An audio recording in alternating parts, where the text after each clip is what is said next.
As the great Michael Scott once said, How do you tell somebody that you care about deeply? I told you so. I don't know. I do care about all of you. There's a lot of people I don't care about in this world, but to the audience, I care deeply.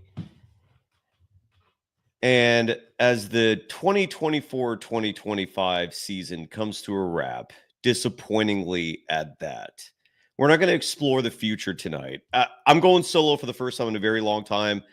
And if you want to come on the show and ask questions about the future, if you have opinions about the future, that door is open. I just haven't done a lot of research in terms of what's next. And there's going to be a whole offseason to talk about that. But this was disappointing. The Golden State Warriors could not win a single game this series without Stephen Curry. And Stephen Curry turns 38 next year. People can't handle the truth. You can't handle the truth. Nope, people can't. And especially when it comes to Steve Kerr. It's time for change. I don't know if that change is going to come, but as sure as shit is time for it. The Golden State Warriors are eliminated. They lose in 5 to the Minnesota Timberwolves. 121-110 the final. We're going to break that down. I'm going to hear from you. And we're going to talk Warriors. I want to, before I hit the open, the last time I hit that open, because Draymond Green's got to get edited out of that thing. I do want to tip my cap, though. Some positivity here before we get the show rolling. Sophia Jones, who joins me once a week. She's my co-host on Mondays. V for Valkyries. It's now official. She's the color analyst for the Golden State Valkyries. Kevin Dana is going to be your play-by-play broadcaster, her broadcast partner for V for Valkyries. This show's mingling, and we're in the mix, at least on that side of things. So I want to congratulate Sophia Jones tremendously, and she's going to continue coming on this program. Kevin Dana is going to come on the show soon. He's also, I believe, still, actually don't know, we'll find out, the voice of the Santa Cruz Warriors. But the main focus, besides congratulating my co-host Sophia Jones, bravo. And Kevin Dana, my dear friend, bravo. We got to talk about the Warriors. That sucked. This season, I don't even know how to describe this season. We'll talk about it. Let's play this open. Draymond Green, your guarantee was wrong. This is the Golden Days. They always find something to nitpick, and that's because there's expectations for us to win. We are going to win the championship. Wow. Let's go.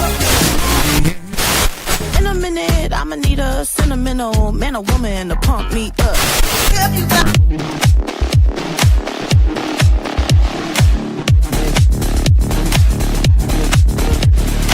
Yeah, that was rough.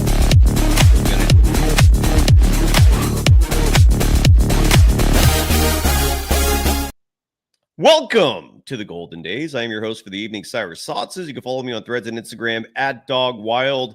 I'm over on Twitter at Surf Journalist. The program's on both platforms at Golden Days Pod. Before we get into the discussion for the evening, the Golden State Warriors, now eliminated from the Western Conference Finals. Final score 121-110 in a night where it was the same script, just a different night. Julius Randle, unstoppable. Like literally the Warriors had no answer for him this entire series. Anthony Edwards. Turns out the Warriors did have an answer for him. I'm going to explain what I mean by that in just a second. He was not the problem. Julius Randle was. And before we get into all those details, got to give some love to our sponsors. And I want to start tonight's ad reads with some love. And yes, I'm going to bring the audience on the show again, okay? If you want to get on here, if you have thoughts, if you have opinions, if you've got takes, I will post that link very soon. I promise you. But first and foremost, the folks who actually fund this operation, who I am eternally grateful for, got to give some love to them. First up is Decades. Great news on that front. If you're a fan of this program, Decades re-upped. They're going to stay with us for at least a little while longer. And hopefully this is a very long relationship, because Billy DeBono, the drummer of Decades, came on the program yesterday. And we were immediately simpatico. I still can't believe he proposed a 5-player lineup that he wanted. That 5-player lineup, excuse me, being Kuminga, Buddy Hield, Draymond Green, GP2, and Jimmy Butler. Side note, I don't remember that lineup coming in tonight. We only saw that lineup for a very brief moment, previous game in the second quarter. But nonetheless, yeah, Billy DeBono joined us for a little bit yesterday when Rick Barry joined the program. And this is the lineup right here that he requested Steve Kerr to implement. Request denied. But I was with you. I think that's a fantastic lineup that unfortunately was not utilized because the Warriors don't have brilliance at the head coaching position. But Decades is our sponsor, and I'm elated to call them that. A terrific band. And maybe the best part about all this is the fact that you can hire them for your event. They're available for hire. That's what they do. They play live music at fun festivities. What kind of fun festivities? It could be like a wedding. If I ever get married, Billy, I'm hiring Decades. Side note. That's a promise I'll make to you. With conditions, of course. I mean, who knows? Maybe like if I ever get married, maybe who knows how things are going at that point. But yeah, Decades. I'm all in. You're playing at my wedding. Or maybe it's an anniversary. Might even be a birthday. What about a company fundraiser like the Catalina Wine Mixer? You want some prestige worldwide playing that event, son? Hire Decades. Their website is decadesofficial.com. You can follow them on social media at decadesofficial to hire an awesome band that plays music from the 50s to today. We're talking bands ranging from Chuck Berry to Katy Perry. And you could hire them to play your event. Email Kyle at atomicmusicgroup.com. Again, Kyle at atomicmusicgroup.com. Mention anything related to this program and you'll get a discount, whether it's my name, the name of the program, just any reference to Golden Days, they will set you up with a discount. Or go to decadesofficial.com and hire a band that is literally playing every red zone rally next door to Levi Stadium for all Niners home games. That's the band I'm talking about here. They're originally from Chico. They're Golden Dazers. They got high basketball IQs, folks, because they agree with the sentiments on this program. They're awesome. Decades. Decadesofficial.com is the website. Sincerest thanks again for re-upping with us. Stoked. I love it. Decades. Today's episode also... Oh, and I want to mention this as well with Decades. Do not... I talked to Billy today for a little bit, and I asked them about... next time he comes on the program, he'll share this with the audience. But I asked them about the story of Decades playing Eddie DeBartolo's event in Montana. Because just the idea of that sounds incredible. He'll share that story next time. Decadesofficial.com is the website. Decades is the band. Go hire them and thank me later. Today's episode also brought to you by Visit Humboldt, a sponsor that I also love, but they're going to bail on us the end of this week. Not because they don't like us. I know we can be a little edgy at times with the takes that we provide, but no, it's the summer. And they don't advertise in the summer for good reason. Humboldt attracts a lot of tourists in the summer. School is out. People got to find places to go and visit and take the kids or just places to see for themselves. So get out there before the madness ensues. Get out there before everything's booked up. We're still in middle of May right now. You have time to check out one of the most beautiful parts of our beautiful state, known as the Golden State. That's what the Warriors are called that. That's our state nickname, the motto. Is it a motto? Is it just whatever? The nickname, I believe, is the Golden State. And go check it out. It's gorgeous. National parks, state parks. Visit Humboldt.com is the website to find hotels. If you want to plan an itinerary, you could also DM me. I used to be a student at Humboldt State University, a.k.a. Cal Poly Humboldt. That's what they're calling themselves now. DM me. I'll set you up with an unbelievable local perspective on what you should be doing when visiting Humboldt County.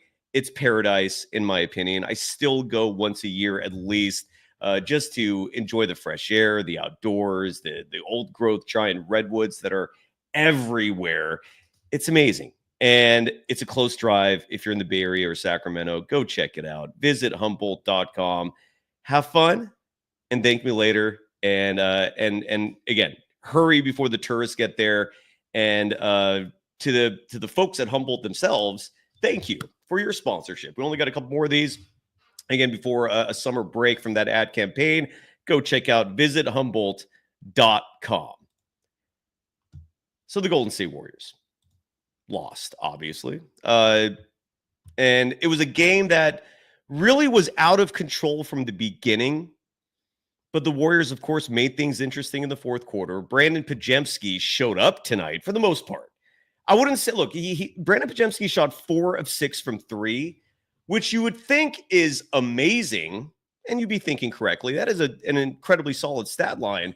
Brandon Pajemski had his best game of the series. He shot 11 of 19 from the field, 28 points, added 6 rebounds, added 4 assists, even added 2 steals in this game. But it wasn't enough. And Brandon Pajemski in the first half of this game, I think, I haven't looked at these numbers yet. Something tells me most of the numbers that he put up happened in the second half, because at the end of the first half, he was still playing good at the end of the first half, but the numbers were not, like, compared to the second half, they're not comparable. First half of this game, Brandon Pajemski had 9 points on 2 of 4 shooting from deep. So he'd already hit 50% of his threes at that point, but he wasn't pouring in the points.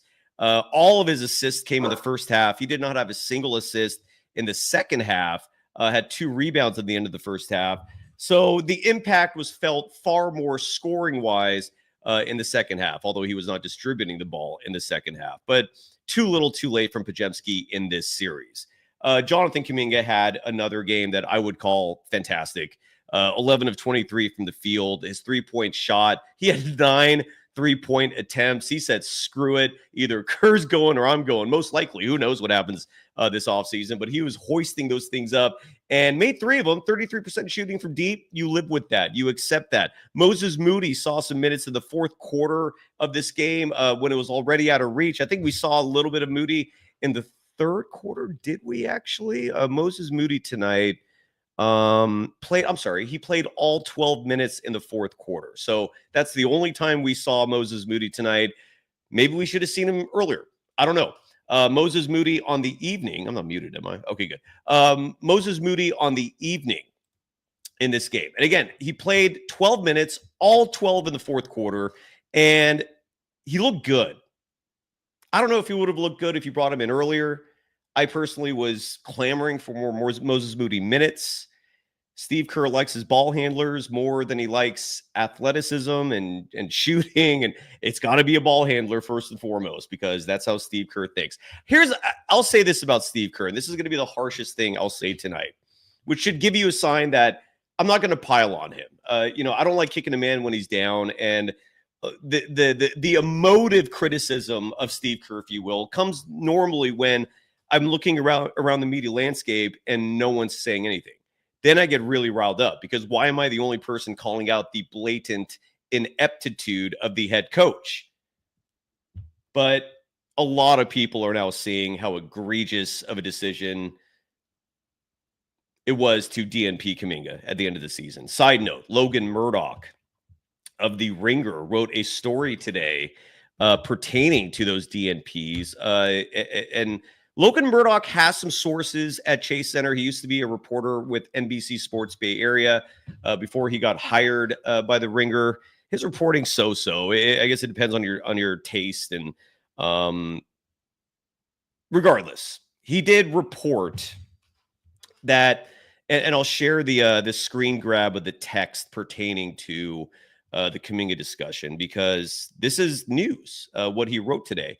For The Ringer. Again, go to ringer.com or theringer.com. I don't know, but that's the website. That's the name of the organization this was published by.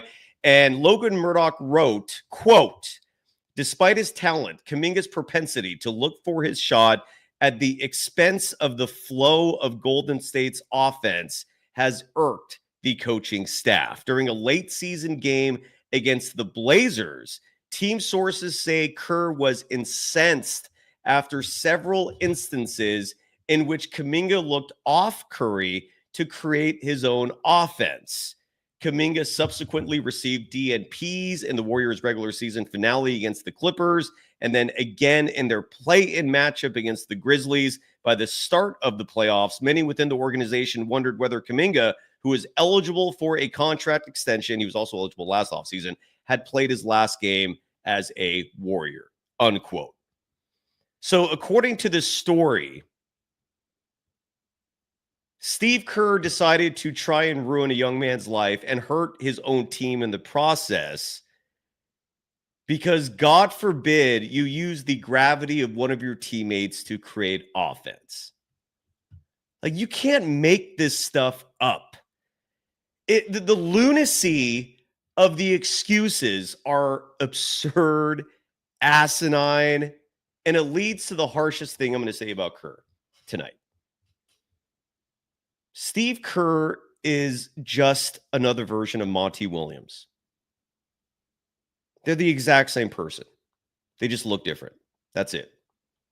If Monty Williams was coaching the Warriors since 2014, they probably would have won 3 championships. The first one is where I will give Kerr a lot of credit because he showed up and they won 15 more games or 17 more, whatever it was, and they won a championship. No denying that. And he deserves credit for that. But we also don't know if he was responsible for that. I mean, Stephen Curry, Klay Thompson, Draymond Green, Harrison Barnes, Festus Ezeli, who, side note, had a very interesting tweet I'm going to touch on in just a second here, where Festus called out Kerr. True story. I'm going to reveal what I mean by that in just a second. But Steve Kerr and Monty Williams are the exact same person.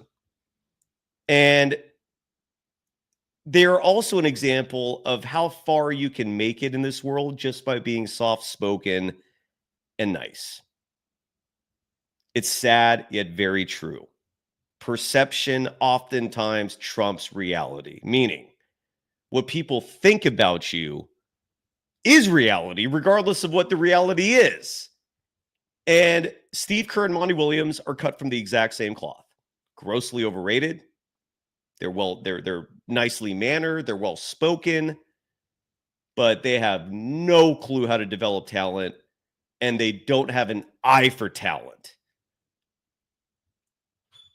And I don't know what's going to happen this offseason. We shall see.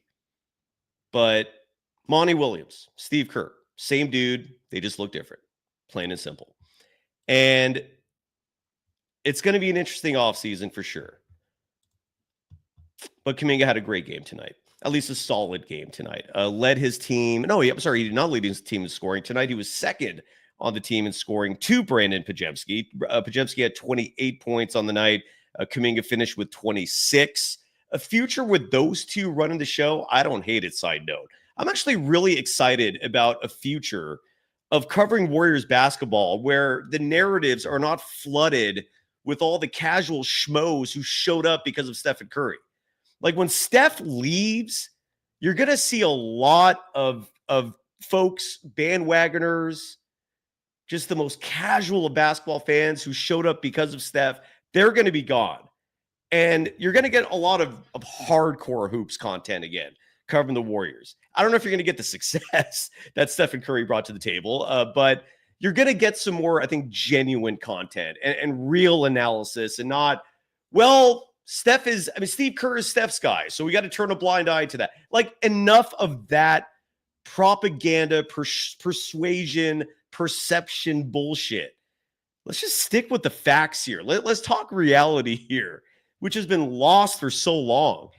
Stephen Curry was missed, man. Stephen Curry, it's a travesty that he will likely finish his career with 4 championships. I don't know what's going to happen this offseason.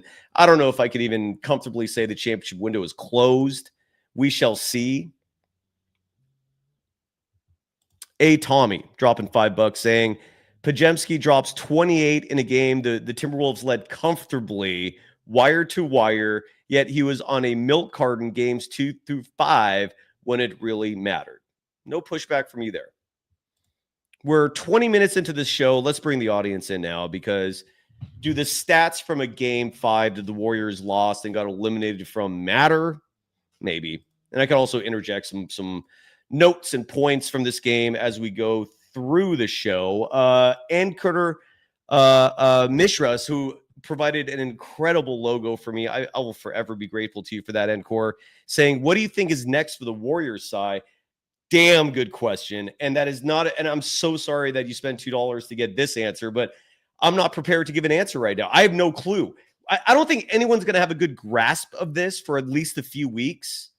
But I will say this. If Steve Kerr is still the head coach in July, you're going to get a 24-hour filibuster where I'm going to expose that fraudster for a lot of mistakes that he has made in his coaching tenure that the greatness of Stephen Curry has allowed him to get a pass for.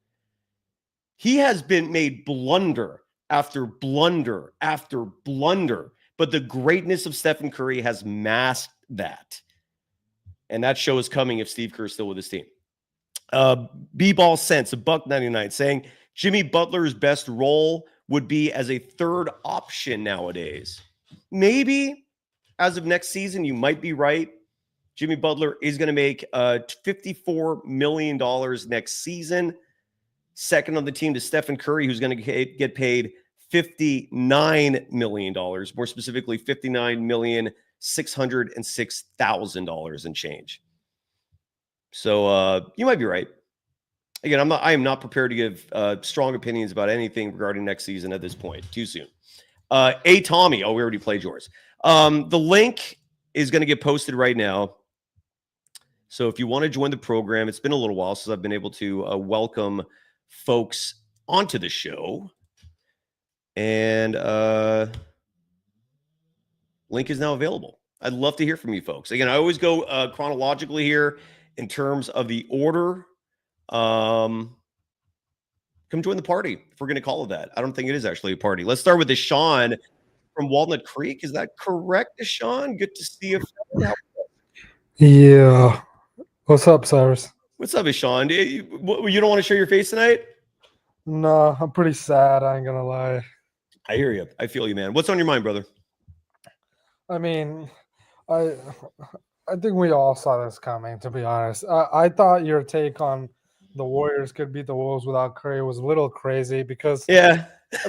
I thought it was biased because you saw the Wolves. Wolves are really good, man. They beat the Lakers. I know they don't have a center or anything, but they were able to beat Luka and LeBron. So I didn't see why the Wolves couldn't take care of business against the team. It's just so unfortunate Steph got his injury. I know they won that game without him, but I just really don't know if they had a series, the series with Steph, they would have been able to have won because the Wolves would have made adjustments. Well, and game 3 was the one that I thought really stung because if the Warriors were going to steal a win without Stephen Curry, that game was it.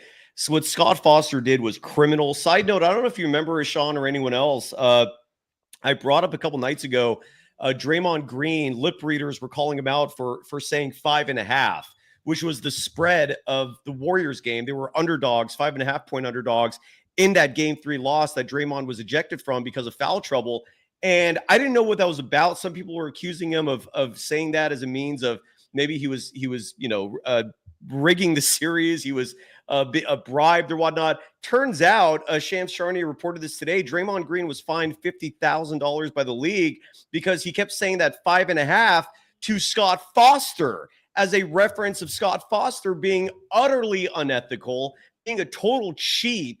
And again, do not forget that Scott Foster, when Tim Donaghy got busted and got a lifetime ban, he went to jail for a little while for literally fixing games, for literally getting paid by bookies to rig basketball games. And the Lakers-Kings series back in 2002, I believe, in the postseason is the highlight of many situations that Donaghy polluted.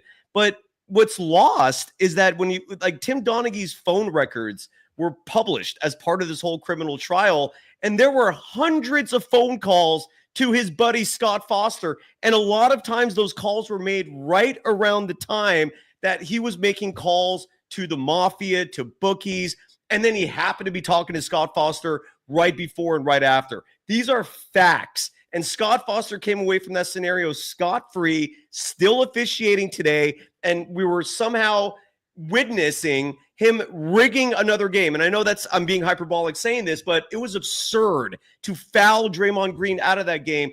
The Warriors desperately needed that one, and when they lost that, it kind of just it ended all their hopes. But I still cannot believe that Scott Foster is alive and well in the NBA. That is the most ridiculous thing I've seen in the last minute or so. Sorry, go ahead. Well, you know what's crazy about that game? Right when he said 5.5, Kuminga hits a BS fadeaway 3. So Scott Foster would have lost money on that if he bet the over. So I don't know. Like me personally, I feel like all the players know the spreads, and I think they're I don't know. I think some of them are in on it. I'm not gonna lie. Just the way the games end up going, like the lines sometimes are always dead on. Like tonight was 11.5, and the Warriors lost by 11. And it's like it is common sense for all the bettors to bet on the minus because Steph Curry's not playing. So if you bet on Minnesota, you would have lost again. So I don't know. Yeah. I think you're muted. I was muted there. Sorry about that. I haven't done my research yet on what's to come. And there's going to be a lot of shows covering the future of the Golden State Warriors. But for tonight, I actually want to hear from you folks. I'd rather like kind of listen to you. And if I can answer anything, I'll go for it. But what are your thoughts on the offseason, Sean? Are we there yet? Are you there yet? I'm already there. And the first move is to let go of Steve Kerr, man. Yeah. And I think at this point in Jimmy's career, I don't think he can be your second option. You need to get Giannis or something. Like if you can trade Jimmy and like I don't know, like a Moody, like I don't know about I would maybe even consider Kuminga and trade him for Giannis. Like I would do that in a heartbeat. If Giannis is available, agreed. Sean, I'm going to put you in and we're going to pause the exchange for 1 second and listen to Steve Kerr.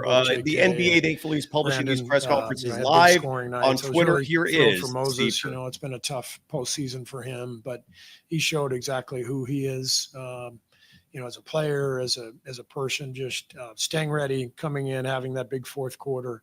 That was meaningful, and I love our guys. Like I said, we this was a hell of a run for us. You know, considering where we were at the trade deadline.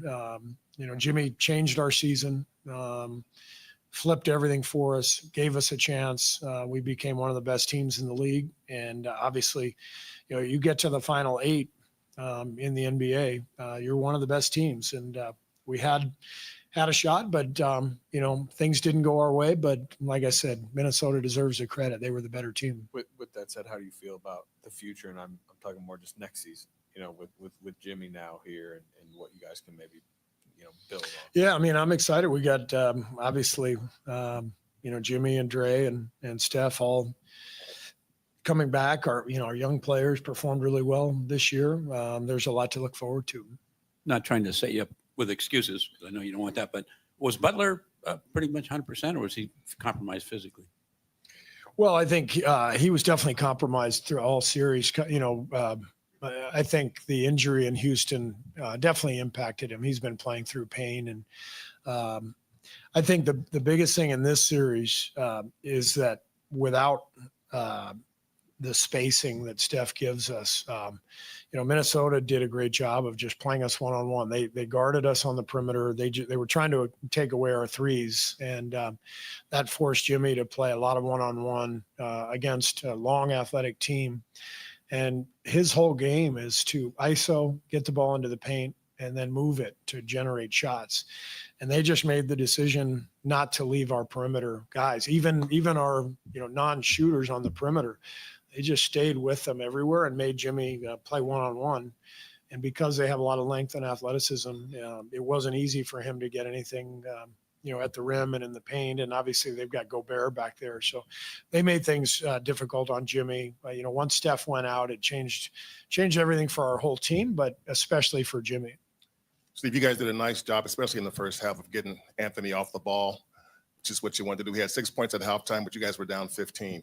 Is there an adjustment that you can make from that? Or, I mean, what do you go from that when you're down 15 and he has 6 points? Yeah, I mean, we blitzed him early in the game. We were trapping him, and they got free, and they scored several times against our blitzes. And that's the risk you take, you know, when you go to that coverage. So I thought all in all tonight, we We threw a lot of stuff at them, box and one, one possession, a lot of zone, trapping in the backcourt, but they're a hell of a team.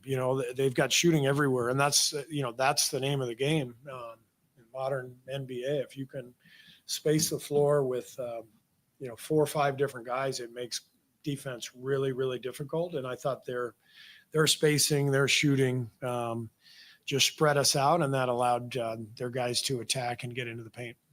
Following up on the earlier question about Pods and Jonathan, your younger guys, obviously with Steph's injury, they had a bigger role in this series. How much can this playoff experience sort of help them going forward? Fantastic playoff experience for both guys. Very proud of Jonathan, to go from where he was in the Houston series, not really being part of the rotation.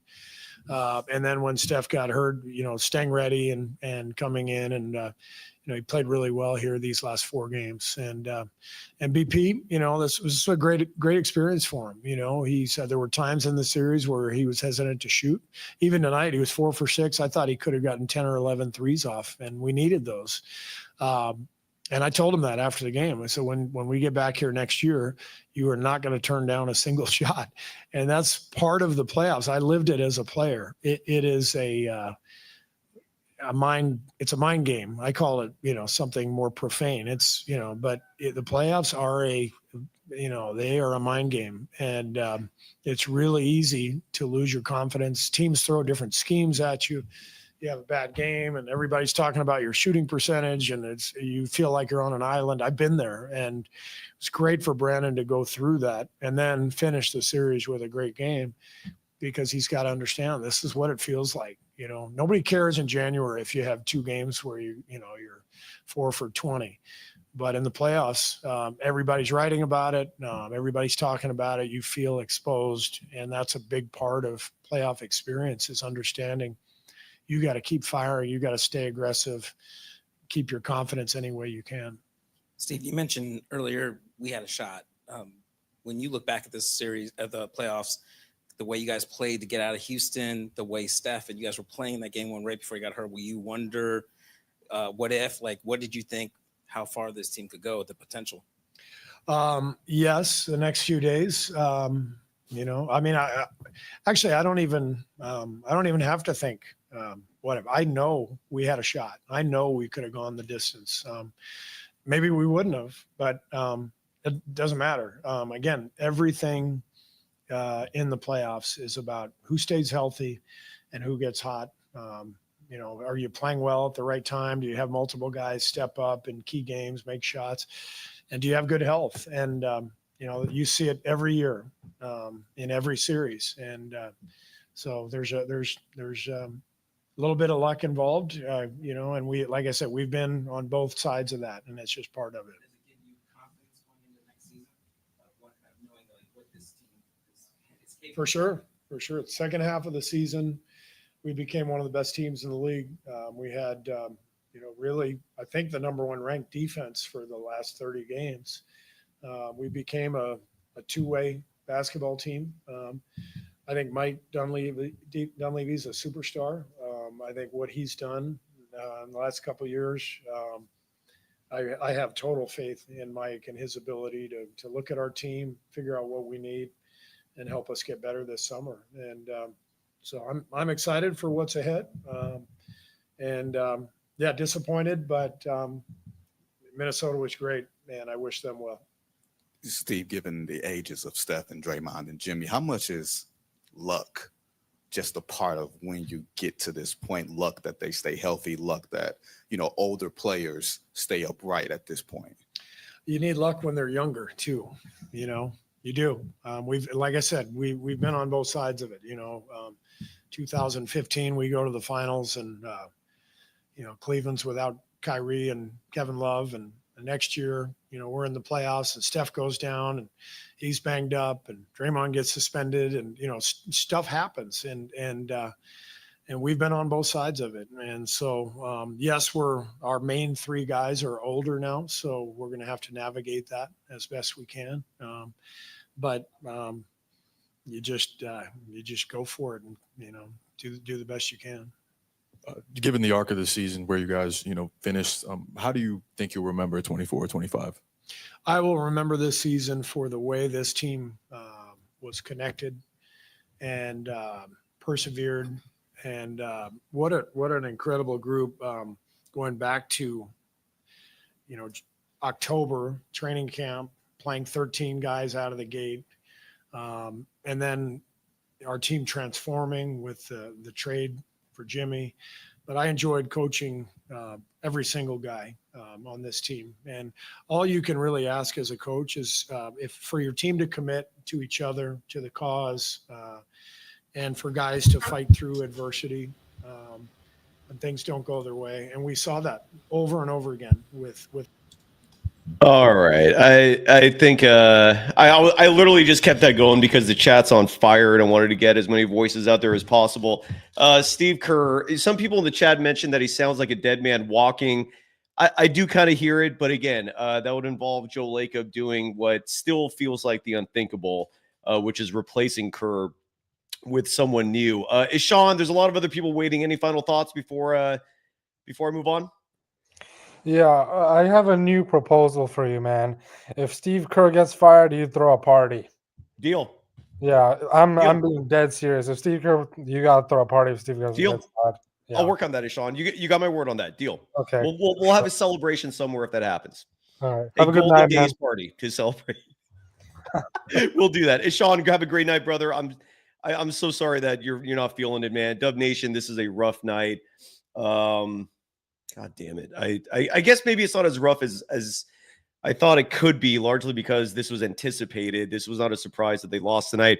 Sachin, the man who coined Gooey Santos. Good to see you, Sachin. Were you happy with Gee's minutes tonight and performance, and how are you doing? Yeah, what's up, Sai? Yeah, I mean, he played amazing, though. I really admired his hustle, Gooey Santos. Yeah, he was probably the only positive tonight, or one of the only positives tonight. I mean, it's a tough day, obviously. I'm kind of in a frenzy, emotionally. I'm a little too invested in this team. I've kind of accepted that fact. But my first point I would like to make, like, this team is just like a bunch of Steph merchants. Like, without Steph, this team has absolutely. I think they would be the worst team, like, in the NBA, like, without a doubt.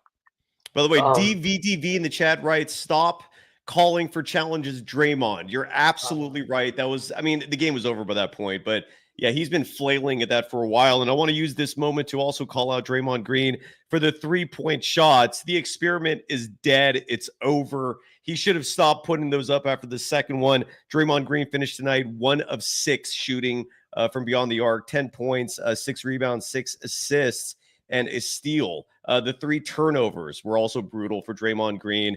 Sorry, to continue on, Sachin, I just wanted to throw those points in there. Yeah, that's a great point. Yeah, I mean, this team's got no offense, no shooting, no size. No one can really create their shot off the dribble, especially with Jimmy. He was kind of compromised after that fall in Houston. So, I mean, it was pretty much dead once Steph was out. But the fact that you couldn't win one game, I mean, that probably hurts the most, because the way I was looking at it is, if you win one game, you have game 6, and if you're down 3-2 with Steph, maybe you have a chance of winning the series. But you lost 4 straight pretty much, so that was very, very disappointing. And I have a question for you. Like, I was asking this: do you think it's worse with a team like the Warriors, who lose because they're injured, or would you rather lose like fully healthy? Because I can see both sides, but it's like, it depends on the way you want to look at it, obviously. But I just wanted to hear your thought. I mean, that's a tough question because, look, losing's. I don't think either one feels any better. I've always said the only losses that feel better are to me, and everyone's different in this case. I'd rather have my team get blown out. Like when my team loses in, like, let's say a buzzer beater or a last second play, those sting, man. Those are the ones that stay with me for days, weeks, months. When my team is getting blown out, and I know tonight wasn't a blowout, but I never felt like the Warriors had a shot Yeah. pretty much after the first quarter.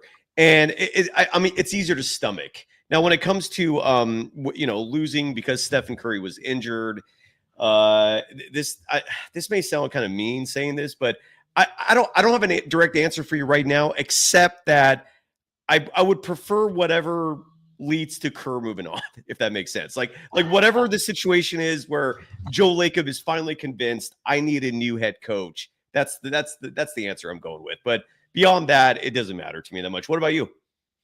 I mean, to me, probably just fully healthy. Like, because then you just know for sure, yeah, okay, this team just cannot win. I generally thought because the way the league was, and I mean, this kind of just hurts when you just speak about it now after your team is eliminated.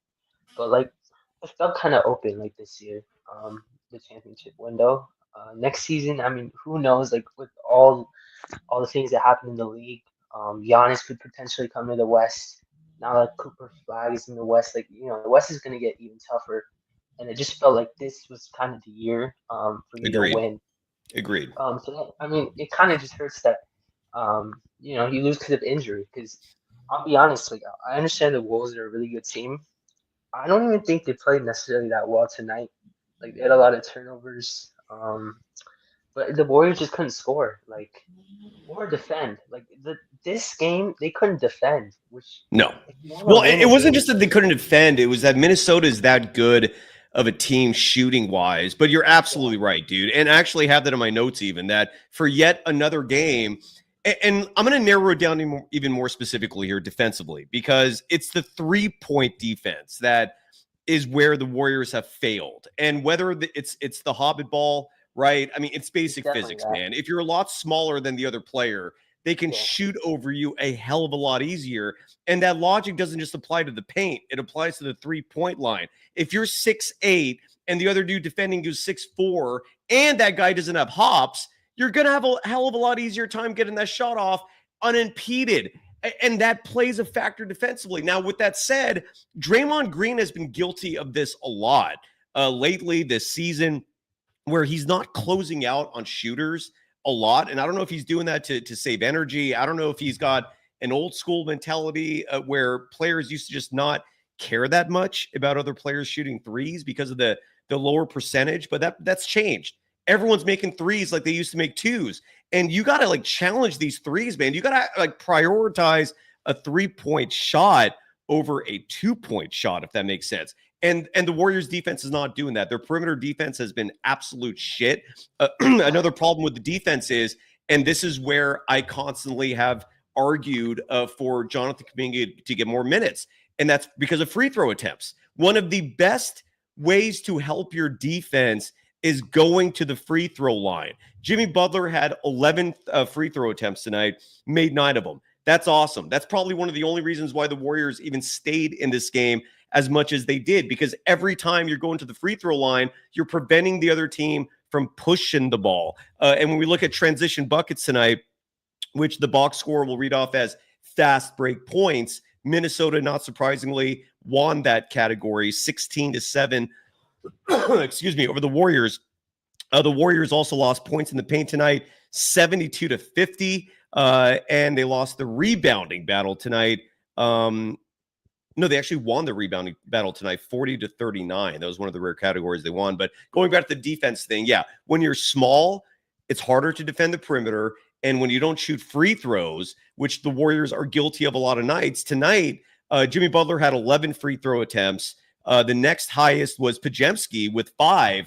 The Warriors as a whole had 30 free throw attempts, which is really good. They don't normally get to the line that much. Tonight they did, but that's not normally the case. Normally the Warriors are not putting up a lot of free throw attempts, and that hurts the defense, but which was not the case tonight, but it's generally speaking. Anyway, Sachin, I want to get to Julian, and then excuse me, Cam would love Chardal. Any final thoughts? Yeah, just one last one. Actually, more of a question. Like for the off season, because at this point, that's all I'm looking at. What do you think we do with Kuminga? Because like the way he played, the one positive I had is his trade value probably went up significantly after the series. The way that he played, and he showed that he could play well in high stake games. So that was one good positive. But the thing with Kuminga is Kerr just wouldn't play him. Like he's just not gonna play him. He doesn't trust him.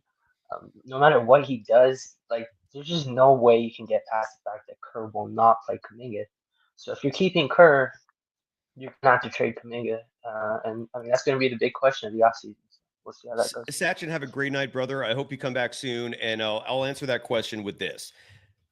There's three scenarios that I see happening here. Scenario one, Joe Lacob, as in Dreams writes, doesn't have the balls or won't have the balls to fire Steve Kerr. And again, the relationship between Joe Lacob and Steve Kerr is a massive mystery. Like, I don't know how often they communicate. I don't know if they even communicate at all. I don't know if Joe Lacob, how much respect he has for Steve Kerr. He used to have a shitload, but I don't know where it's at right now, having watched 6 years of just bungle after bungle with lottery picks, with personnel decisions. I don't know what that relationship holds. But in Dreams, again, in the chat writes, Lacob doesn't have the balls to fire Kerr. And you might be right. You might be right. And if you are right, and he doesn't have the balls to fire Kerr, then you have one of two scenarios. Either Kuminga stays, and if Kuminga stays, chances are you're going to have a deep-ass conversation with Steve Kerr, and this is going to probably have to involve Joe Lacob and Mike Dunleavy Jr., where they give him a stern, what the F are you doing? Like, if we're going to keep this guy Kuminga, you got to play him. There's just got to be a very stern talking to this man in terms of the ludicrous nature of the personnel decisions. Okay, it's asinine, the players that Kerr favors and who he plays and doesn't play. It's a joke. All right, except it's not funny. So there's going to have to be a conversation there. There has to. If you keep Kerr and you want to keep Kuminga. If you have that conversation and Kerr says, I'm going to do what I want to do, again, either you fire him or you have to trade Kuminga, because you're not going to pay Kuminga $35 million a year, which is likely what he's going to get in the market, to sometimes get DNPs, to sometimes just get treated like absolute shit. So the three scenarios, again, are Kerr stays, Kuminga's traded. And if he's traded, then you got to look at who's available, who wants him, what you can get back for him. Because his value is sky high again, thankfully. So if you do trade him, you can get something good back, but it better be good. It better be a damn good piece. You don't want to give him up for nothing. Option B, you keep Kerr. You have a damn long conversation with him about the value of your youngsters and understanding the very basic concept of playing your best players, a concept that Steve Kerr does not have a grasp of. Or option three, you fire Steve Kerr, you replace him with a handful of options that are out there. There are a lot of great options for a head coach if you decide to move on. And then you give Kuminga the extension and you start the next step of all this, which is Stephen Curry, Jimmy Butler, Draymond Green, slowly handing the reins to whoever is the successor. And this goes back to the San Antonio Spurs, right? The last championship they won, you saw Tim Duncan, you saw Manu Ginobili, Tony Parker. They were on the downside of their careers, but you had Kawhi Leonard emerging, and he made a damn huge difference. He was the 2014 Finals MVP. But you're going to need, unfortunately, a new coach to make that a reality. Because, again, if Kerr stays and he continues acting like an obtuse ass, side note, in case you've been wondering for years now why I call him obtuse, I think maybe you might be getting a better understanding of why I apply that word to him. But those are the three scenarios. Keep Kerr, trade Kuminga. Keep Kerr, have a long-ass talk with him, get assurances from him that he will start playing the right guys, and then you give Kuminga the extension, or you fire Kerr and give Kuminga the extension. I think those are our three options. Are there any others? Like, I can't think of any other scenarios. And we could have a talk about who those other coaches are. Maybe Julian has ideas for who that other coach is. Julian, welcome to the show. Sai, what's up? Let's keep the energy going. Yes, sir. A lot of down. Not going to get on camera because it's pretty late over here on the East Coast at 1 a.m. But to Are you naked? like, Is there like porn in front of you? hair Were you messed like up, alternating back and forth between porn and Golden Days? Was that your routine? Hair messed up. Just ate those. I ordered what's it called? Shakaroni pizza from Papa John's. So. All right, go ahead. What's on your mind, brother? So you wanted to allude to a coach. I would say I think it's highly unlikely they fire Kerr. It seems like he's like a lifer with that. But I would say I have to agree with you. There needs to be some balls from Joe Lacob, Mike Dunleavy, and say, this is what we got, and you're going to go with it. And really get in the office, like some Jerry Jones type of shit, like screaming at Kerr behind the scenes. So if we can't fire the coach, we have to really think about the roster. Realistically, we should not entertain the idea of signing GP2 or Looney at all. And that's because I know that they have the familiarity and the family feel, but you have to protect Kerr because he's going to lean into these guys, even if they're on a vet min. Get rid of that. You also have to build the roster to complement what you have. Mm-hmm. And I would say, if I was the GM or the owner, I would refuse to ever see Draymond Green play center ever again. Yeah. Not even a small ball. So that means you have to go out there and get yourself a center that you're willing to play 30 minutes a night. I do not ever want to see Draymond Green at center again. I still think that he is useful if we do not trade him, but we have to stop treating this team as if they're the 2015, 2016 Warriors. They're on the latter half. He'll make the defensive all defense team, but he's not that dude. He's getting more gray hair in his beard every year. And I would say another thing is, if you're going to keep Pods, because like the way that the clip you just played with Kerr, and if you saw him tonight, he had his arm around him while screaming at him like a father. I'm like, you really love this kid. You're not letting him go. I refuse to see him at shooting guard ever again. All right. So as long as Steph Curry is playing on this team, he needs to play the backup to Steph Curry. We cannot be rolling out with Pods at the shooting guard and Green at center. We have to figure that out. So I hope they need a new Julian. The more we're going to talk about this, the more I think that a new coach is desperately needed. And you have a lot of people who are cynical, and I don't blame them in saying that chances are Steph, Dre, and Steve Kerr are going to ride their contracts out and retire together. That means 2 more years of this. And this is why I constantly go back to being appreciative of having Joe Lacob as an owner, because something tells me he ain't happy. Okay. Something tells me he is not a fan of any of this. And the fact that he's repeatedly said publicly he does not want his team to turn into the Lakers in Kobe Bryant's last years is some of the most encouraging things an owner could say. He wants to win.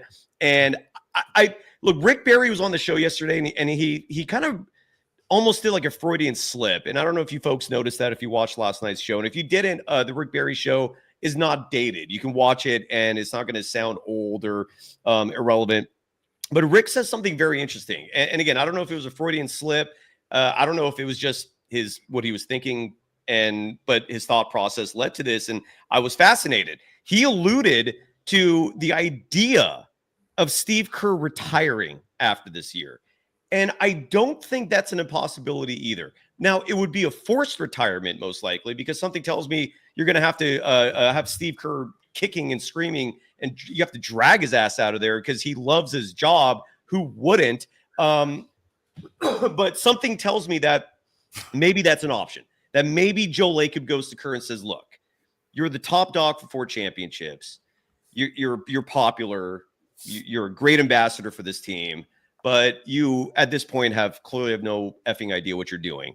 You can't be in charge anymore. Like the fact that you don't know who the best players are on your own team is a massive red flag. So maybe it's a forced retirement where Kerr stays with the organization and just gets an office upstairs somewhere and has that honorary title. That could be a possibility as well. But when Rick said that yesterday, like I've never heard him make any references before to like an end date for Steve Kerr's tenure. And when he said that, it made me a little hopeful, Julian. Yeah. Well, we will see. I did have that thought as well. He does look old for his age. Maybe what has it been 14 straight years coaching. He probably needs a break, right? I want to hit some like points. All right. So point that I've had for Kuminga, his defense on Anthony Edwards. Edwards was running away from Kuminga. He kept on calling for the switch to get away from Kuminga. I saw someone in the chat bring that up too, by the way. Kuminga did a fantastic job defensively on Anthony Edwards, man.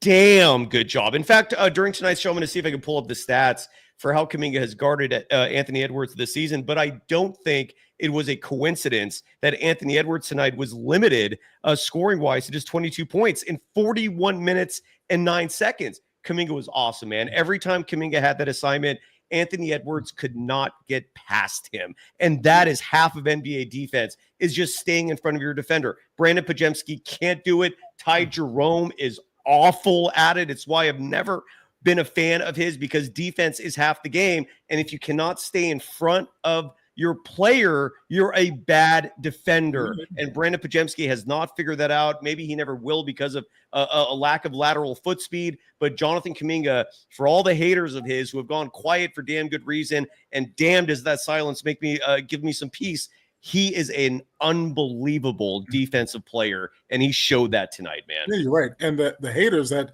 see, you can teach team defense, but one-on-one defense and someone that's willing to do it, that's very hard to teach. Either they come in the league for it or not. Another point I wanted to bring with Kuminga, Kerr did not coach quickly. This game. Last point, Julian, because I got too many people waiting. I was going to say Kerr did not coach this game as it was like a do or die, because you should have started Kuminga. And Gilbert Arenas on his podcast said the perfect thing. I think Kuminga has a lot of respect from players around the league, and you can see the way they treat him. He said, "Why is Kerr starting Trace Jackson Davis just for 4 minutes for him to get a tip, then take him out the rest of the game? You're wasting 3 to 4 minutes that you could have had Kuminga starting to start the game, because every time you put him in, you're already down, you're already catching up." And you can see the way Naz Reid or even Anthony Davis, or how even retired players talk about Kuminga, like Kevin Garnett and so on and so forth. They all respect this kid, but they said every time he gets on the court, he's always smiling. And the fact that he always shoots no matter what shows you that if he does go to a new team, he's going to be a superstar. And the numbers you see the last 4 games, 24 points, 60% shooting, 44% from 3-point. That's on line of what you possibly could see, because we saw it last year when he shot over 50% for his first 3 years and around 35%. So that's who he is. And if he's gone, he's going to be a 25-point per game scorer. Last thing I say about trades, if we were to do a sign and trade for Kuminga, the only person I would think of would be Jaren Jackson Jr. from the Memphis Grizzlies, because the contracts would line up. And also I think he serves what the Warriors need perfectly, which is a shooting big man that can play defense. That's all I got to say, Si. Julian, you were fantastic. Great appearance. And we will dedicate an entire episode to just who Kuminga can and should be traded for, if that's the avenue they're going to go down. Jaren Jackson Jr. is an excellent name. That would be intriguing. Again, but you gotta, but there's also there's bigger questions here, and this is why I'm not ready to tackle this subject tonight.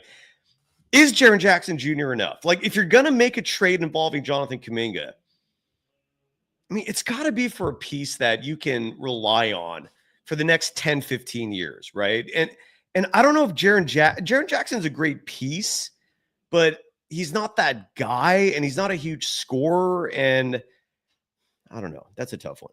I don't hate the idea. I mean, we'll dedicate a whole show to that, I promise. Let's go to Cam would love it if you're on the show. Kerr was fucking fired. What's up, bruh? Hey, I do not want to hear y'all saying, "Oh, this fucking series was over because Steph got hurt." Fuck no. We could have. Easy on the swearing. Easy on the swearing. Go ahead. Okay. It's Thought good, I was it's a good. playback. But yeah, bruh. He played Kuminga 32 minutes this game. He wanted us to lose this game. You can't tell me this is not direct sabotage. Not starting Kuminga in the second half, running with the same starting lineup 3 games in a row, not making any adjustments, not bringing Moody into the fourth quarter. How can you? Why though? Well, I mean, I'm not saying sitting here saying you're wrong, but what's in it for Kerr to do that?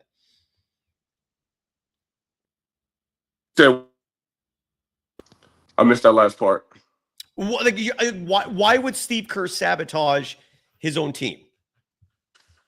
He don't want Steph to pass Jordan. I don't know the reason. He got to just be inept. 3 years we wasted not playing Kuminga, not playing Moody, not playing the young guys. And then when we have an opportunity to win games, he's not chasing wins. He's not playing Kuminga against the Clippers. We should have never even been in this series. We should have played the Lakers and we could have swept them if he just would have won the games that we could have won. There is no reason for Podziemski to get more minutes than Kuminga 3 games straight. I know they play different positions, but at the same time, it does not make sense for him to be coming off the bench late. The other game, he was the 4th player off the bench. GP2 been playing like trash. Everybody that play like trash, they still get minutes. Moody or Kuminga mess up 1 or 2 games, have a mistake here, they get pulled, they get yanked.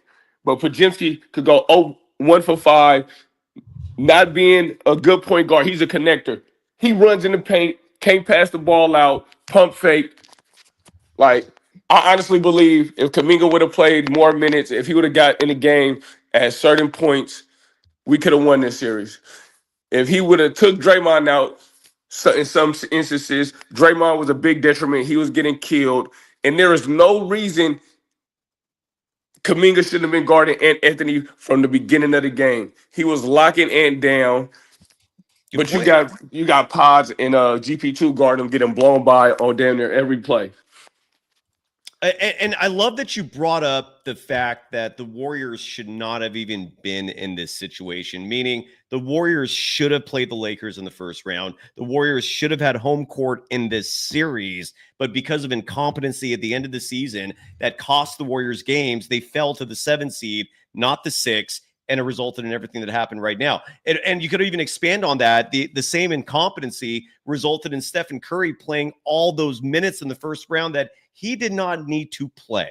But Steve Kerr has his weird peculiarities. He's picky Steve. It's all about who he thinks fits perfectly when. And now we have the result of that. You're right about everything, Cam. Any final thoughts? Please, we got to get Kerr out of here. I do not want to see people saying it was because of Steph was injured. We could have won these games if the coach just would have coached the right way. The last game, Post and Moody came in the game, hit threes.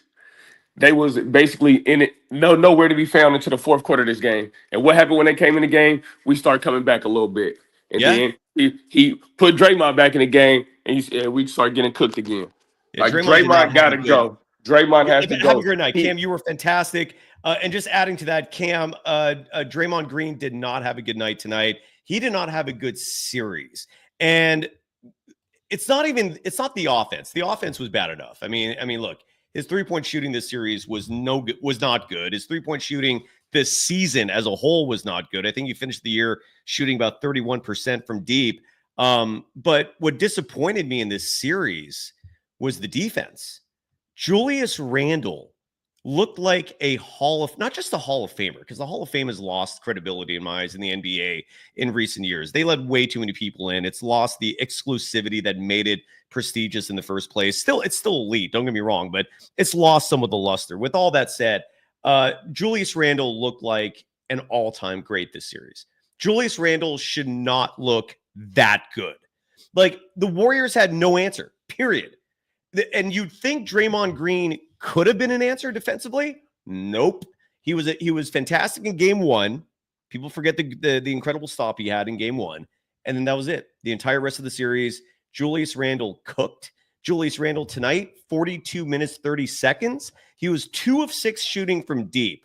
If you take away the 3-point shot from Julius Randle tonight, Randle was 11 of 12 from the field. From the field, not free throws, the field. Meaning he took 12 shots inside the 3-point line, made 11 of them. Finished this game with 29 points, 8 rebounds, 5 assists, did have 5 turnovers, but it doesn't matter because they won.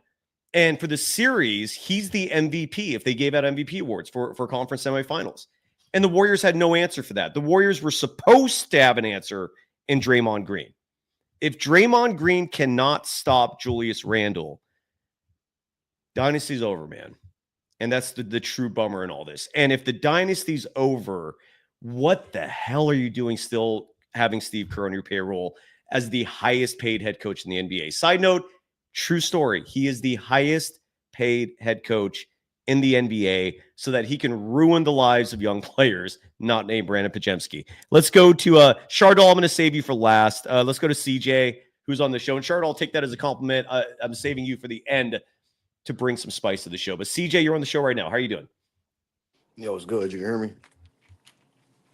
Yes. All right, yo. How you doing, man? You good? I'm all You right, all right? man. How you doing, man? You how you doing? Doing okay. I'm doing okay, man. But I'm very curious to hear your thoughts, brother. The floor is yours. All right, so check it out, man. So I think the Warriors had a decent season. The thing I'm taking, y'all showed a lot of fight. You know what I'm saying? Y'all could be proud of most of the players. I say y'all because I'm not a Warriors diehard fan. But Who's your team? The Pacers, man. I tell you this every time I call in, bro. Have you been on the show before? Because I forgot his name, but there's a Pacers fan who comes on the show That's sometimes. me. I'm not listening, man. I'm the That's only one you. All right. So CJ, I want to let the rest of the audience know this, man. CJ has been bragging about his Pacers for months. I remember at the trade deadline, you were perturbed at me, and I don't blame you, dude, because the Pacers are your team, but you were upset at everyone who was bringing up Miles Turner in trade talks because Miles Turner is involved in trade discussions every season. It's a ritual as common as Christmas. And the Pacers did not trade Miles Turner. The Pacers look damn good, brother. I will say this. I've been on your side for a long time. I gave the Pacers as good of a shot as anyone to beat Cleveland. I was never sold on Cleveland to begin with. That I will brag about because I was telling people from the beginning of the season, do not pretend winning games in the East means anything, dude. It does not. And Cleveland just lost to your team. Congratulations. And I want to hear your Warriors perspective because you are not as biased as pretty much all of us. So floor is yours. I'm talking too much. Exactly. Yeah. That's why I like calling in, man, because I be seeing y'all, man. Y'all be jumping out the window, boy. But I don't think I disagree with anybody too much today. So mainly this is the problem I see, man. So, and not indicative of the Warriors as a whole, but just these past two games. Playoff Jimmy didn't look like playoff Jimmy. No. I don't know if he was passive. And I don't know if it was the injury. I don't know if it's age. I don't know if it's the way they was defending him. But even before this series, I guess he's developed this tendency of he's driving to pass and not score. Like it's 2 feet in the paint, pass out immediately, or it's 2 feet in the paint, pump fake, they don't bite on the pump fake, pass out, or it's 2 feet in, try to draw the foul, he don't draw the foul, then he just passes out. He's not looking for his shot enough, and I don't know why, because that's not who Jimmy is. You know what I'm saying? He wasn't even crashing the boards as relentlessly as he does. He didn't look healthy. Would you agree with that? I agree. So I mean, he looked tentative for whatever reason. I don't know, but he looked tentative. Well, no, it's not for any reason. CJ, I'm actually glad you brought this up because it was in my notes as something I want to bring up, and here we are. You want to know why Jimmy Butler did not look like playoff Jimmy in this postseason? There's actually a very clear answer, and it's not that complicated. And the reason is this, man. The Warriors have not had more than 1 day off for like 2 weeks. And I'm looking at I want to pull up the schedule right now for the Warriors just to give you an idea of how long it has been since the Warriors have had more than 1 day off. A win tonight would have been critically positive for the Warriors because they would not have had to play again until Sunday. They would have had 4 days off because of the Valkyries and the WNBA. Every team gets Saturday off for the season opener. But you look at the schedule in terms of the dates, right? The Warriors, they played Houston on April 26th. April 26th was from April 26th on. They have played every other day. April 26th, 28th, 30th, May 2nd, May 4th, May 6th, May 8th, May 10th, May 12th, May 14th is today. That is a long ass span. Wow. That is, let me see how many games that is. It's 10 games straight of just having 1 day off. Jimmy Butler is 35 years old. That's what happens when a 35-year-old does not get a single day off for over 2 weeks. He wears down, dude. He looked like a tired man. Nikola Jokic looks tired in that Thunder series for a similar reason. These are human beings. You can't expect them to be like, at the peak of their powers when you have no days off for 2 straight weeks. And this is the price you paid Steve Kerr for not dipping into your bench in that Rockets series, because Stephen Curry and Jimmy Butler should not have been playing over 40 minutes a night. The Warriors should not have taken their feet off the gas in game 5 of that series. In case you forgot about that. Dude, Kerr is entirely responsible for this. Sorry, but that's why. That's why, because Kerr mismanaged the minutes. Jimmy Butler is 35 years old. He put no forethought into keeping players fresh. No thought into that at all. There is no vision that comes from this head coach. Steve Kerr is Monty Williams, man. They're both just soft-spoken, nice people who have milked those 2 traits to the end. And it's absurd, dude. I'm sorry for stealing so much of your time, brother. Go ahead. No, it's all right. It's all right. Actually, first off, that's some good information. That's a good stat, and it really. First off, it's good because I don't see nobody talking about that. You're the first person I see brought that up, so that's good on you. You don't see nobody talking about most things we talk about on the show, and it's largely because, dude, I'm telling you, man. People think I'm crazy saying this. It is true. The media landscape is full of really low IQ people, dude. Like people who might have gone to college, but they didn't really go there for the right reasons. People who just don't have advanced critical thinking skills, a lot of nepotism in this industry. There is not a lot of deep thought in sports media, dude. And like the things I bring up, a lot of other people should be bringing up on a regular basis. It is sad, man. It is. And I talk about this with my friends too. It's like, how did it get to this? How did it get to this? That could be a whole other show, but go ahead, man. I'm sorry. Nah, you good. But that point that you made feeds to the point I was trying to make. So basically, he gonna be another year older, Jimmy. Steph gonna be another year older, and what that means to me is y'all probably gonna be in the same position y'all was just in this year before y'all got Jimmy, albeit to a lesser extent. Looking for a dynamic offensive player to take the load off of those 2 and do some dirty work and maybe even fit in to be the second option to push Jimmy down to be the third option, something that he may be more capable of, because he's not a true scorer. He's a high level utility player. You know what I mean? So something he'll be more capable of doing. Now here's the problem with that. Those type of dudes, they hard to find. Those teams not giving those dudes up. Like Jalen Williams, Jalen Brown, Siakam. You're not just getting those dudes, right? It's gonna take real trades for y'all to have to do that. Now I will say this: Kuminga, Moody, and maybe even a guy like Pods, if y'all actually willing to move him, they really help their trade value out a whole lot. So you might be able to use them to actually get somebody. But the best decision y'all might be able to make for the Warriors is just for Kerr and Kuminga to hash everything out. Because yes, players need to fit into a system sometimes, right? But sometimes players are so good, and maybe not even Kuminga's case, but this is Kuminga's case, so necessary. He might be, but Kuminga has that potential, CJ. Well, this is what I'm saying. Yeah. His skill set is so necessary to push y'all over the top that the system needs to be adjusted. It's not just you fit into the system. You get what I mean? The system, sometimes you got to fit into the system, but sometimes the system has to adjust. And right? Pat Riley is infamous for saying that as well. That systems sometimes have to be adjusted to the talent. Phil Jackson himself said the only reason why the triangle even exists is for the other players, not for Michael Jordan. Certain systems, yeah, you're absolutely right, dude. Coaches have to recognize who they have on their roster and adjust accordingly. And that's also a reason why when I look at other coaching options, there are coaches out there that you could replace Kerr with who will bring the exact same system in, because half the NBA runs the same system now. It's no longer the ingenious system that it once was when Kerr first introduced it. You can get another coach who brings the same system in and who also knows how to nurture and develop young talent. By the way, dude, your Pacers, are you going out of your mind right now in excitement? You got a good team here, brother. Yeah. I'm trying to temper myself. I know. I hear you. You're trying to stay. I hear you, man. I'm trying to stay. You got grounded, something, yeah, dude. I'm excited, man. I'm floating, man. We the first team to ever make back-to-back Eastern Conference Finals as a 4 seed or lower ever in NBA history. You know what I'm saying? And our best player is Yeah. 25 years old. So I'm happy you know what I'm saying? happy for you guys, man. Good luck, dude. Yeah. But let me say I this mean though. that. Let me say this though, because Yeah. I want to get this off. So if you want to maximize Steph, either you got to pull something off crazy to get one of those, high level tools that I was talking about, or y'all just need to work things out. Y'all just need to work things out with Kuminga.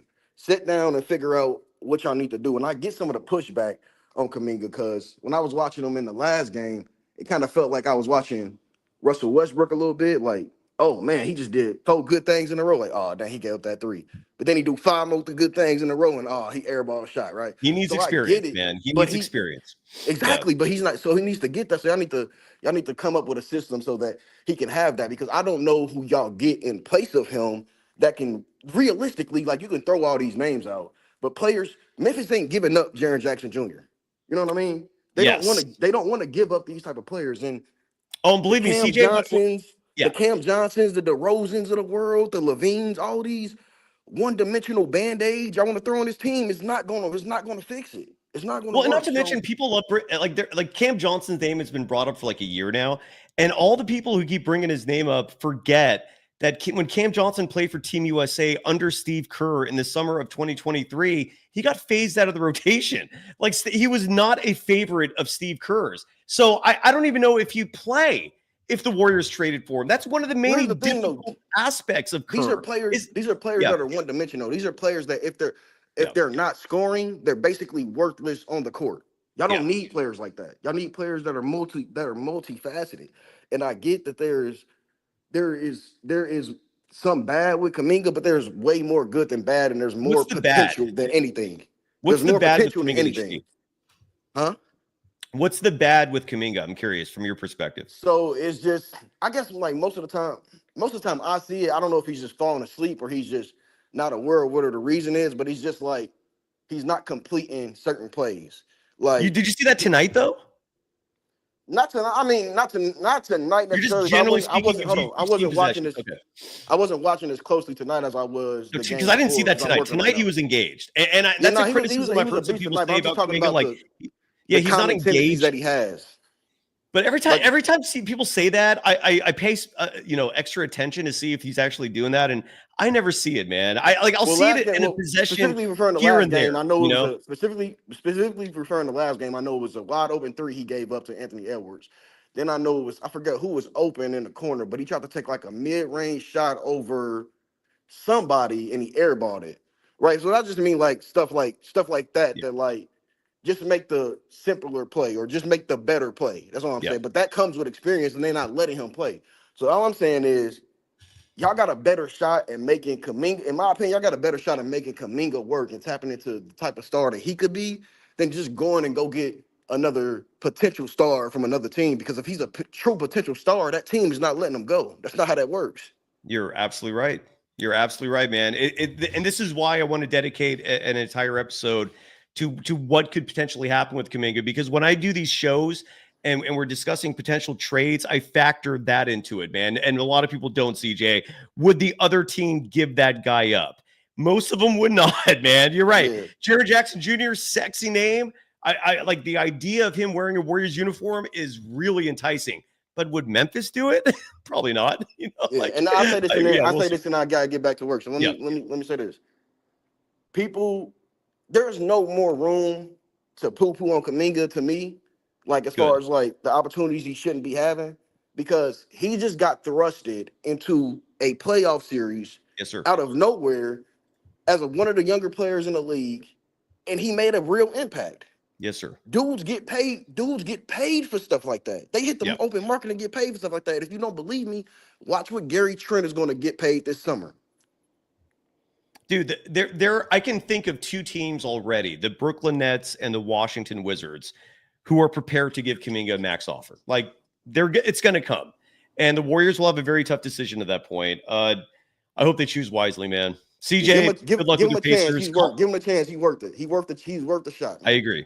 I agree, brother. CJ, have a great night. That was a fantastic call. Where did the real easy? I thought he was all ready to go. Well, we're gonna go to Naveen. Again, I go chronologically here, so please forgive me if you feel like you're waiting a long time. And then Chardal will join us in a little bit. Naveen, do you mind if before we start hearing your point, if I read off the players who are under contract for the Warriors for next season? Sure, Sai. No issues. Take your time. Okay, so and Naveen, I'm going to hear you out in just a second here, but in front of me, courtesy of Spot Track, I have all the Warriors players currently under contract for next season. These are individuals who will not be free agents, who are not going to have the freedom of looking around. Stephen Curry goes without saying. He's going to make $59 million and change. Jimmy Butler is going to make $54 million and change. Draymond Green is going to make $25.892 million next season. Moses Moody is now going to be the fourth highest paid player, at least as of right now. He's going to make $11.574 million next year. Buddy Hield is scheduled to make $9.2 million next year. Brandon Pajemski is going to make $3.687 million. And those are all of your guaranteed contracts. All right. Those are the contracts that no matter what, you have to pay next season. Jonathan Kuminga is going to be a restricted free agent. The Warriors, and this is an option as well, and I don't know if the Warriors are thinking about this. I don't know if it's even a realistic option, but it is an option, which is you can tender Jonathan Kuminga an offer for a 5th year on his rookie contract. And the reason why I think a lot of people are not bringing this up is because if the Warriors decide to do that, Kuminga can be an unrestricted free agent after year 5, meaning if the Warriors decide to tender him a 5th year qualifying offer, which would be for $10.2 million, he would collect that cash. He'd be bitter as all hell, but he'd also probably have to keep his calm and do his best so that he doesn't damage his value the following season. But he then will be an unrestricted free agent after next year. So the downside to doing that is you decide to tender him the $10 million, he plays his ass off, and then you lose him for nothing. Whereas this year he's an whereas as of right now, if you don't tender that offer, he's a restricted free agent. You can match any offer from another team. You could also sign and trade him as well. So those are the Kuminga options in front of the Warriors right now. And then they also have 3 contracts as well that they own the rights to. Trace Jackson Davis has $2.2 million owed to him next season. That, however, is not guaranteed. The Warriors can cut Trace Jackson Davis and he moves on. Guy Santos is going to be owed $2.2 million next season. That is a team option. So the Warriors will have the choice of either offering Guy that $2.2 million and he's going to be a member of the team next season, or he could potentially walk. And then Quinn Post has a team option, and I imagine the Warriors will exercise this for $1.95 million, and that's your team. So you have 6 players who you have to pay no matter what. You have Kuminga, who we have no idea what's going to happen. You have 3 players who are either have non-guaranteed contracts or who have team options on their deals. So that brings you to 10 right there in terms of players either under contract or players who at least you own the rights to. So that's the landscape facing the Golden State Warriors this offseason. I just wanted to present that information to each and every one of you. Naveen, the floor is yours. How are you doing? Yeah, I'm good, Sai. So yeah, I'm from Dallas. It's almost like 1 a.m. So yeah, I've Are been you from working. Dallas or did you move there No, recently? What's going on? no. I mean, I've joined the show multiple times. So I'm from India actually. I I'm a remember you, but software like you engineer. showed your face last time, didn't you? Yes, yeah. Every time I Okay, used to yeah. show That's my why. That's face, why. but it's So, yeah, it's so what's on your digital. mind, Naveen? Floor is yours. Yeah. So I just want to have things in perspective, right? So every time, I mean, I came to US like back in 2014. That's when I started watching basketball. Before that, in India, basketball is not that big. So I started watching basketball and I started watching Warriors, and I liked Warriors because they play with joy. Yes. Okay. Last 2, 3 years, it was not there. That 2022 season, it was like crazy. But last like 3, 4 seasons from 2019, let's say, every year it will be like a stinker. I mean, the joy is not there, Sai, for some reason. I mean, again, you can call me that I'm I'm a Warriors fan when Warriors are in peak, but the joy is not there. Okay, so something or the other reasons, but I don't know. I don't know But what you're to say, right. but You're right. yeah, yeah. So, but for me, what I feel like is right. Last, like, however, like 40, 50 games, they were like trying to be in this playoff, playoff, and then they burned themselves. Obviously, our core is like aging, and we can't rely. See, this is what happens, right? So they burn themselves very much, and then now, obviously, Steph pulls hammy. I mean, it's obviously everyone knew something will be coming. So I don't know. I want someone. I want Warriors to get like everyone apart from Steph should be on table if they want to do something good. If they That's want to fair. be at least competitive next season, that to invest, they should do that. I don't know if Steph want to leave Kerr. I don't know if Steph want to leave Draymond, but more than Steve Kerr, I really want Steph to leave, let go Draymond because yeah, because he all season almost like majorly he played center, right? We should look someone who plays center. Like I 100% believe that we can get a good center, like Like a who real defends. center. Yeah, real center. Yes. Obviously, he can give 10 points, which Dre gives, right? But what if So I'm going to stop you a second, Naveed. What if the Warriors get like a real center? Like, let's say Miles Turner. He's an unrestricted free agent this offseason. Sorry, CJ, if you're still watching, but this is just an example. What if Miles Turner who's an unrestricted free agent, expresses interest in signing with the Warriors, and the Warriors actually make that happen? I Would you 100, be real quick, Naveen? Would you be okay if Draymond Green is still on the team, but he just plays power forward, his natural position, or do you want him no, off the team no, entirely? I want him gone. Okay. Give the same amount to JK. All We know right. that he can give 20, 25 a game. And Miles Turner, are you seeing what he's done to Cavs? He's scoring less than 10 points, 15 points. He's having 4 or 5 monster blocks. He's like not letting people score in the paint. That's what we want. Naveen, That's on what. another note, are you concerned about Indian and Pakistani relations, or has that calmed down? Oh no, it didn't. It is really escalated, and Trump actually said that because of him something got de-escalated, but it's not the case. Even after Trump's post, there were escalations, and after that, Indian Army, like they targeted like 11 air bases of Pakistan.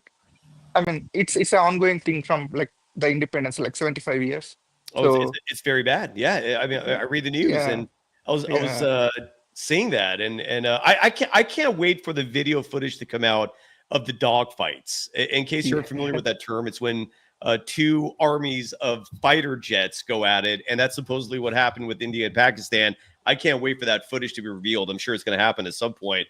Some Top Gun action there. Sorry to completely digress from Warriors talk.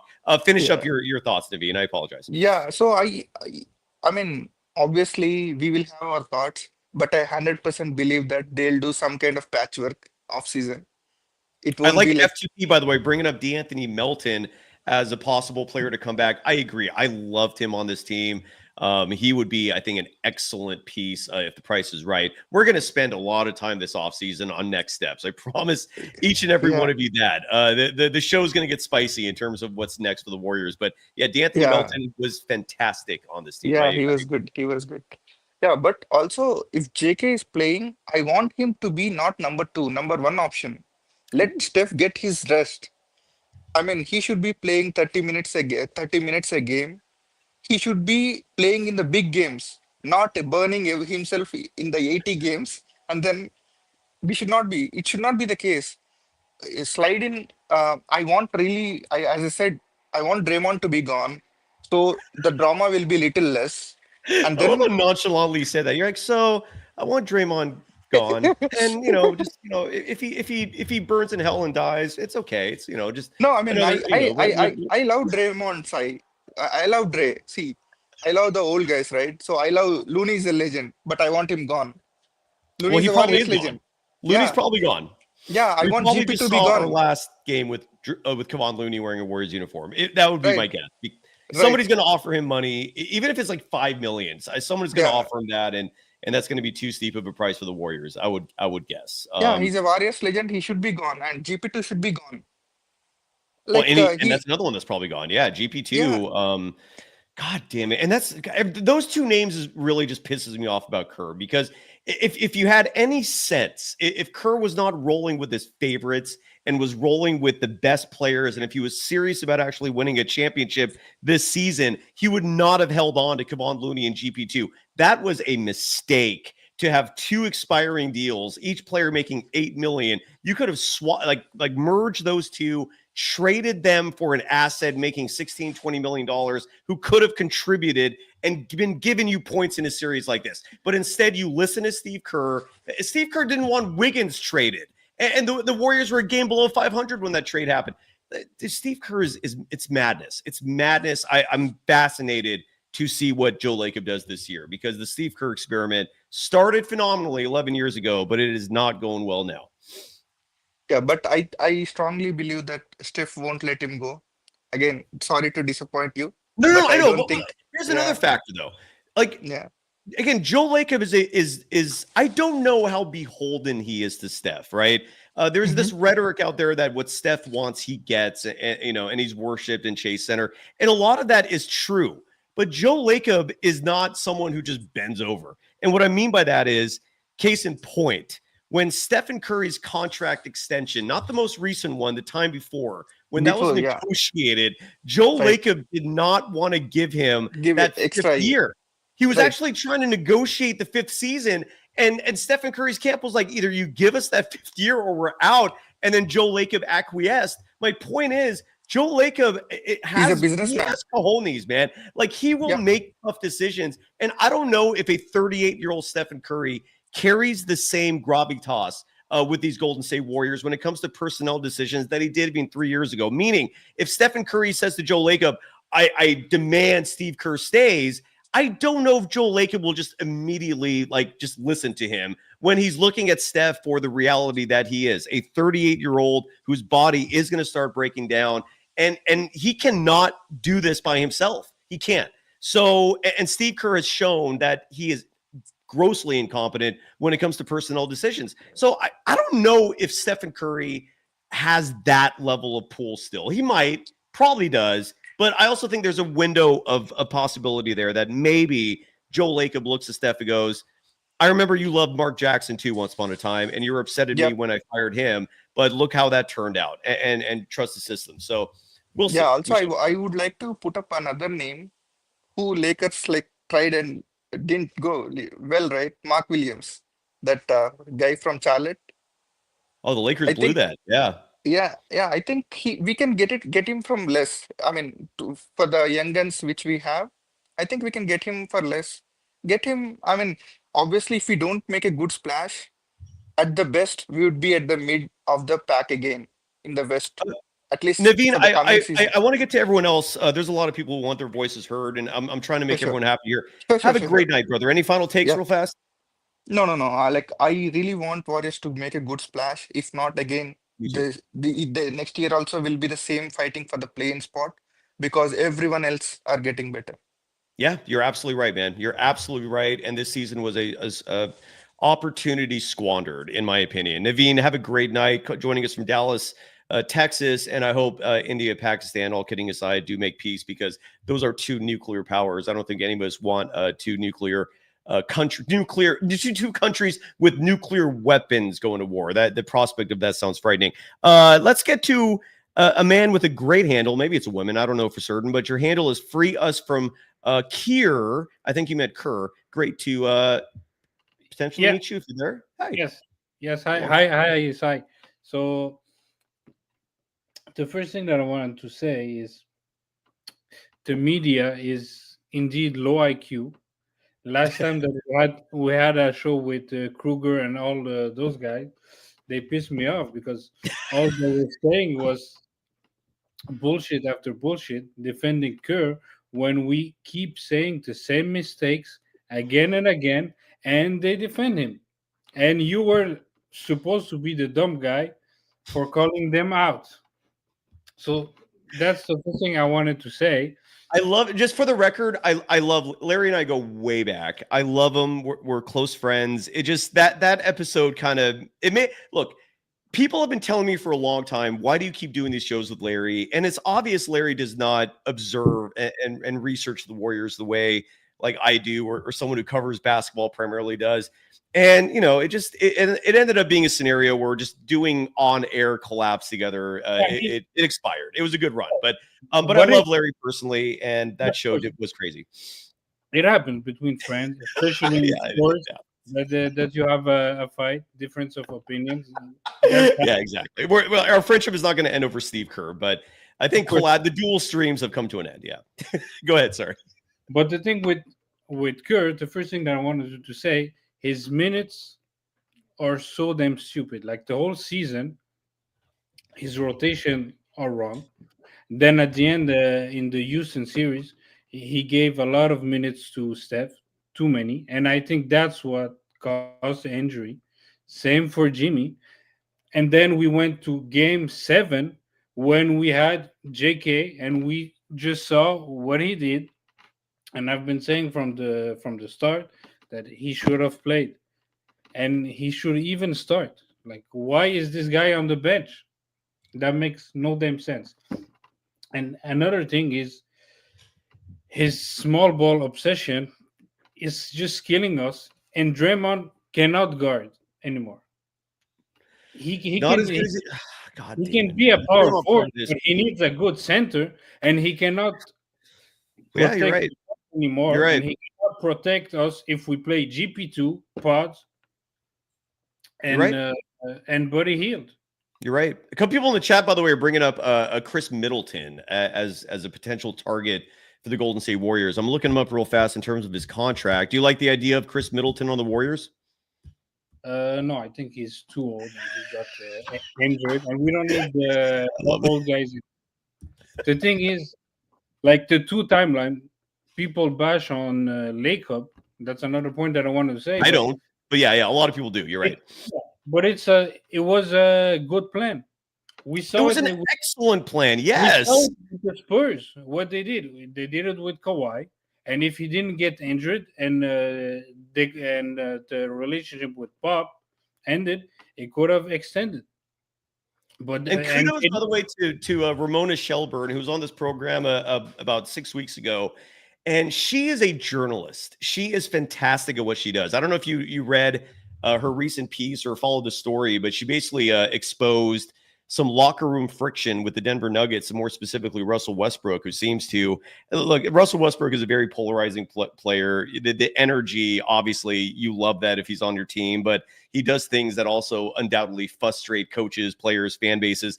And so Ramona Shelburne called something out, and immediately you got pushed back. How dare you? Like, because Russell Westbrook has fans, but all Ramona Shelburne did was reveal the truth. And a lot of people just don't like that. And it goes back to Rick Barry's favorite clip ever. You can't handle the truth.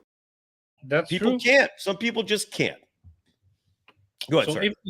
if we didn't mess up the two timeline with the picks, like there were stories that we could have traded up for Ant. That's number one. Like at the time, people were saying that's a bad idea. And who got us out tonight? And I was saying, like, this dude is like, he's gonna be an all-time great. Not me. I was Rick Barry and I were hosting our show back in 2020, and I was clamoring for the Warriors. The receipts are out there, man. I'm not just saying this shit. I was clamoring for Anthony Edwards. I'm still pissed about that. Sorry. And then we could have, and then the Warriors said that they like Tyrese, and we could have traded down, got the dude, and now people were saying Miles Turner too. And it was possible because at that time we had the number 2 pick, and there was LaMelo Ball, which And we that didn't too. get either. Who the great Kristen Peak, who's going to be on the show this offseason, she was recommending him. That was her pick when I had her on the show. Sasha Jones dropping $1.99 in the chat saying, "Can you drop the link again?" I think I've dropped it at least twice since you last came on. There's a lot of people waiting. I'm going to try to get to everybody. And R Jonesy in the chat saying, "Miles Turner of Indiana." You actually hear Jared Allen is on the block. We talked about Jared Allen like a year ago. I would love him on the Warriors. The biggest issue with Jared Allen is, would Steve Kerr play him, right? And that's the question you bring up with 2/3 of the options out there. So I would love Jared Allen on the Warriors. I'm not trading Jonathan Kuminga for him, but I would love Jared Allen. Sorry, go ahead. Yeah. And according to Bob Myers, he said, why will he bring a big man if the coach doesn't play him? So what's the point? You read my stories. Thank you, sir. So I appreciate that. That's another issue that we have. And then after that, we don't play JK. We like for 4 years now, I think.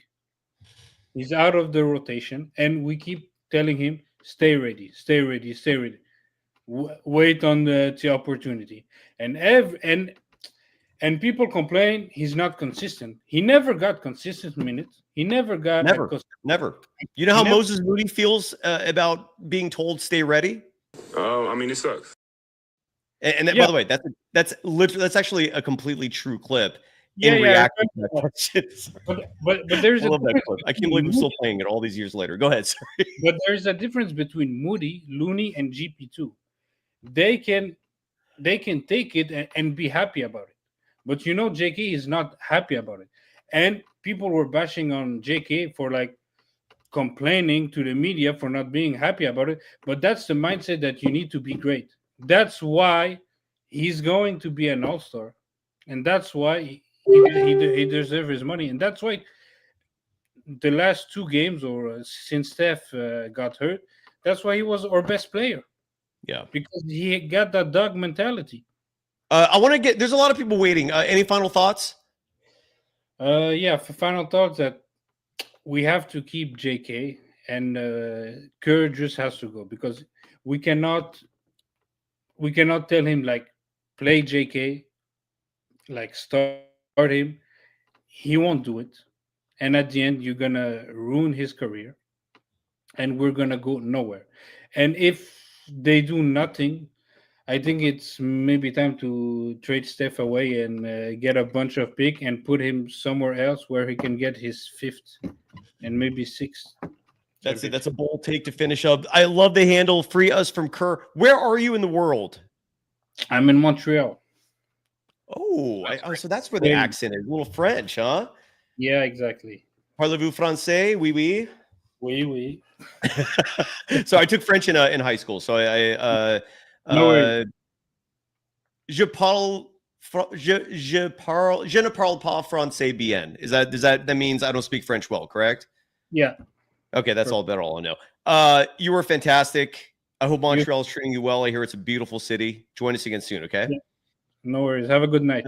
You too. Thank you so much. Ray E, I think, has been waiting for a long time. Ray, you're now on the show. What's up? Cy, what up, man? There we go. Hey, Ray. What up, Cy? How's it going, boss? You're right, man. I love the hat, dude. Thanks. Good Hat. It was a gift actually a long time ago from a friend. So it's a good hat. Good gift. Yeah. What's on your mind, brother? I'm sentimental like that. A friend gives me a good hat. Me too. I like it. This was from a friend also. Yeah. Right. Absolutely. So the game was really disappointing. I felt like they could have done a lot better. We definitely could have won. Too many sloppy passes, too many sloppy 3 points. Draymond, too many minutes. Some of the starters, too many minutes. Minutes mismanagement. You've talked about it for a while all year. 35 minutes, 46 seconds for Dre tonight. Yeah. It was too much for him. You saw him in the end. He was dying. They really need to they should have put Post out there earlier. He was trying a lot, especially pods at the end. Give him the effort.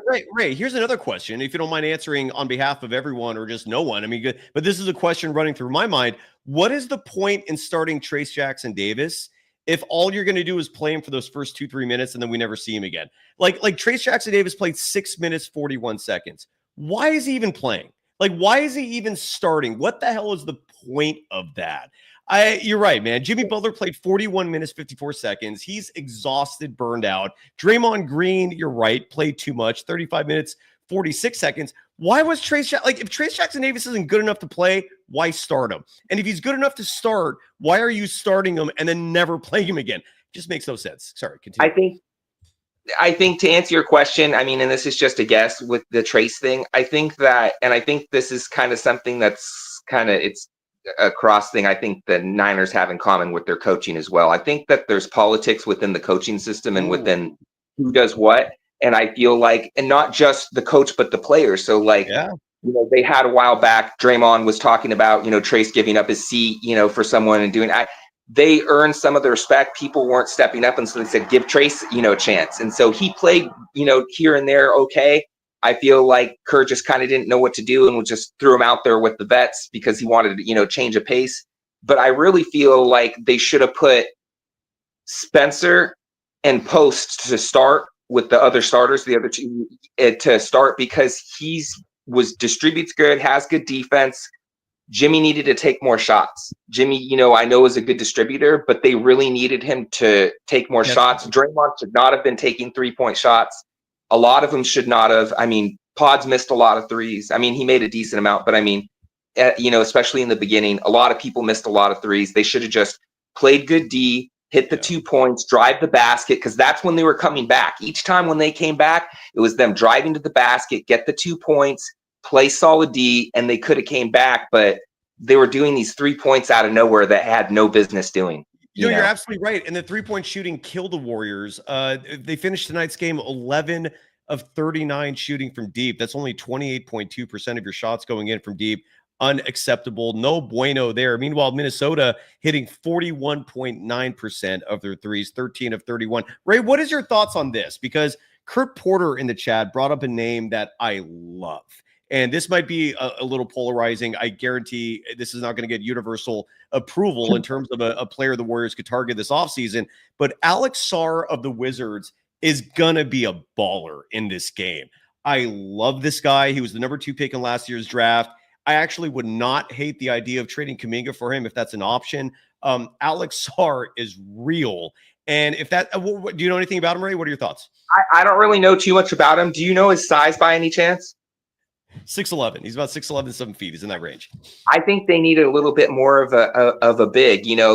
Ever since they had Bogut, they haven't had a solid big, and that was a long time ago. And I was excited when they brought over what's his name? Santos. When they brought over Santos, I was excited because he's from Australia. He had a good, he was a good player over there, and so I thought that might be something good, even though he didn't have the height. Post excites me. He shoots good 3-point shots when he puts the energy behind it. There's those rainbow shots, but when he's doing these sloppy threes and sloppy passes, he cost the Warriors some points tonight. And it was unfortunate because he's a talented player that they should develop. And, him and Spencer. You're right. Quentin Post, in case you forgot, was just toiling away in Santa Cruz for the first half of the season. Yep. And finished the game tonight. He played 9 minutes. Where is he? 9 minutes, 56 seconds, had 4 field goal attempts. They were all 3-pointers, and he made just one of them. So 3 points was his scoring output for the night. Interesting stat about Quentin Post, nothing to do with basketball, his age. He turns 26 next year. Very old for a rookie, but he's going to be back with the team next year. I would be positive of that. Because if he gains a little bit more weight in his frame too, he can do a lot better because he's really thin. But when he drives to the basket, he can go and he has some confidence. He's had some nights. I mean, Draymond was, all over him, was giving him props. And I think even earlier in the year, before he came to the main roster when he was on the G League, I think in the beginning of the year, Draymond had said he saw him and told Lacob and some of the other guys, hey, go get, this guy needs to play because he's good. And then later, he moved up, but they should have put Post out there a long time ago. But they should have let go of some of these vets that they've had to, everybody likes a few of them, and some of them are favorites, but you got to know when to move on. And they need to, when the Warriors were first won their championships, Clay, Draymond, Steph, they were not, running all these minutes like they are now. It was strength in numbers. Yeah. And I think Kerr really fell away from that, and they should have done that. They should have went back to strength in numbers. They should have, played those guys half the minutes they played, push Trace out there, push Post out there. get some of those guys develop, because otherwise they're going to be in moments like this. That's when they get sloppy. And, Pods was great at the end, and, he was making some crazy shots, but all, driving to the basket, but he should have done it at the beginning of the game because the energy wasn't there. And that's the other thing. Where was the energy? And where was Steph Curry, man? He just was silent, like kind of like stoic on the bench. He didn't yell at anybody. I'm like, he should have been up yelling at everybody. Where's the effort? He should have been encouraging the team. He's the leader. Where was he? Where was Draymond? Where was Jimmy? No vocalness from the leaders. Everybody was kind of just down and out. I don't understand it, because these guys are vets. They're multi-world champions. They know what to do. I mean, maybe not, Jimmy, but, Steph and Dre, they're multi-world champions. They need to, step it up, man. And again, I mentioned this earlier, and I don't know if the schedule played a part in I know because Steph's been injured, so I don't know, but with Draymond, certainly with Jimmy Butler, again, you look at the schedule going back to April 26th. And from April 26th to now, today is May 14th. The Warriors have been playing basketball every other day since April 26th. They're exhausted. And Jimmy Butler is a human being, and you're seeing what happens when you play a man 40 plus minutes night after night for 2 weeks straight. It caught up to him, I think. I don't know, but I know you're right. The series from the Rocket series really wore them out. Kerr overplayed them all, and by the time they got to this, they didn't have much left. And when you didn't have Curry come in and to score 30 or 40, we lose by 20. What are you going to do? Or 12 or whatever. You know what I mean? It's just is what it is, unfortunately. Yeah, you're absolutely right, man. Ray, where in the world are you? I'm out here in LB. I'm out here in the Valley. What town specifically? You said LB. I'm out here in Los Banos. Yeah, out here in Los Banos. That's out over the hill from Gilroy. You know where Gilroy's out? Yeah. It's right over. Los Banos is absolutely. Hey, bro, if you ever roll through, if you're going to LA or something aside, and you're on the 5 and you're coming through, hit me up. I'll get you a beer, bro. You're in John Steinbeck country, friend. That's yes, some of the absolutely. Well, that's down in Salinas, but I mean, it's in the Valley. I know what you mean. It's like the whole valley in the country. It's all that stuff, man. Yeah, it's a lot of history there. Los Banos. Cool. Is that where you're born and raised? No. That's just where I'm out right now. No, I'm kind of all over the map from California, but I'm originally from Calistoga. I don't know if you know where that's at. Yeah, it's just literally it's about 30, 40 miles east of me. Yeah, the Calistoga hot springs are phenomenal, dude. And I also went to CR, College of the Redwoods, so you know where that's at, because I know you know Humboldt. Yeah, visit Humboldt.com, baby. Yeah, that's the JC, the community college for Absolutely. County, baby. So you've been all over, dude. You're like me, man. Not all of us have a lawyer for a dad like Larry, but no hate on Larry. We love Larry, but I'm just saying, not all of us live a privileged life. And there's nothing wrong with that, because Larry honestly is a good guy. He's very respectful. You wouldn't know that he was someone that was, raised in, with money, because you can tell he's raised old school with respect. Because Larry's a good guy, but I will say, he wasn't. Larry, you're not from the streets, Larry. You're not. He's from Larry's from the uptown, but that's okay though. We're not hating on him for it, because he's a good guy. But I'm just saying, Yeah, no, absolutely. People forget this too. He got hired back at KNBR. And I remember him. I listened to him and Gary Radnich. I remember those guys. Yeah, but something tells me when KNBR fires him for the third time, we're going to see him again. But he's been there for almost a year now, and I'm hearing a lot of the corporate rhetoric that comes with these media guys who get a paycheck from a corporate entity, and I was getting those vibes. And look, when you're part of something like that, it's hard to be as you have to be more. I hear you. He's got to be more corporate, and it sucks. I don't deal with the politics, man. And truth be told, man, I left this industry for that reason originally. But I got pulled back in, and I love doing this, but I hate the corporate. You do a great job. You do Warriors coverage, and I don't always agree with everything, but some of the pod stuff. I'm not pods, but pro pods. Though my mom loves pods, though she's always rooting for him. But and he's an all right player. I'm not thinking he's a horrible person, but just sometimes I get frustrated because he misses some shots. He's not consistent enough. He needs to work on it. But he's got some talent though. He's not a horrible. I appreciate your energy, brother, and come back on the show at some point, will you? I will for sure, man. Thank all you, right, Ray. good Ray joining us from Los Banos, which I believe in Spanish means the bathroom, right? Correct me, Ray. I brought you back on for a second here. Yes. Los Banos is the bathroom. Well, it's the bathwater. It's like out with the bathwater because where we're at, there's a dam and all this other stuff. And so, but there's also another form. There's different translations, but their bathrooms is one. But how it was designed was the bathwater because there's a dam right outside of us, and so if it blows, we're gonna get flooded out with the bathwater. I don't think it will, though. It's a beautiful part of the state, brother. And thanks again for coming on, man. Have a great night, brother. Great hat, Absolutely. too. One more time. Great hat. Let's go to okay. So we got. I'm going to get to everyone here. All right. I'm going to do two at a time because and Chardal, you will be the last person. All right. So here's the order. I'm going to go Sasha. I'm not going to be disrespectful. We'll do one at a time, but we'll be fast. Sasha, you're on the program. How you doing? Hey, Cy, can you hear me? I can hear you loud and clear. Floor is yours. Perfect. So I'm going to start off positively because I'm probably going to end negatively here.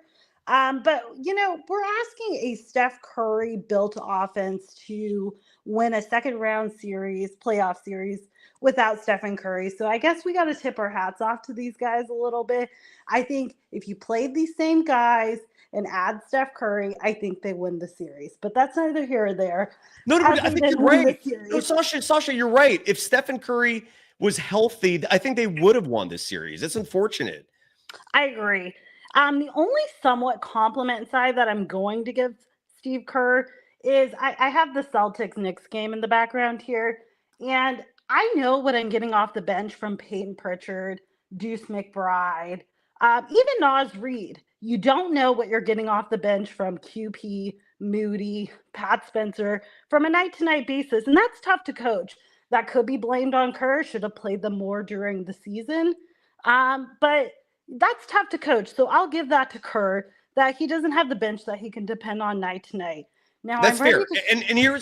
And here's where I'll respond to that because that is a very prescient point. And what I'll say to that is you could have done a lot better this season stabilizing and establishing a rotation. The Warriors, I lost track of how many starting lineups they had this season. It was like, I think the last time I heard a number, it was 34. And when you have 82 games in a regular season and nearly half of those games are different starting lineups, it's nearly impossible to establish consistency, continuity. And if he had been rolling with a very set rotation, meaning if Kuminga was in a routine, if Moses Moody was in a routine, if Buddy Hield was in more of a routine, but Buddy Hield was not starting games most of the season. Beginning of the year, he went to the bench.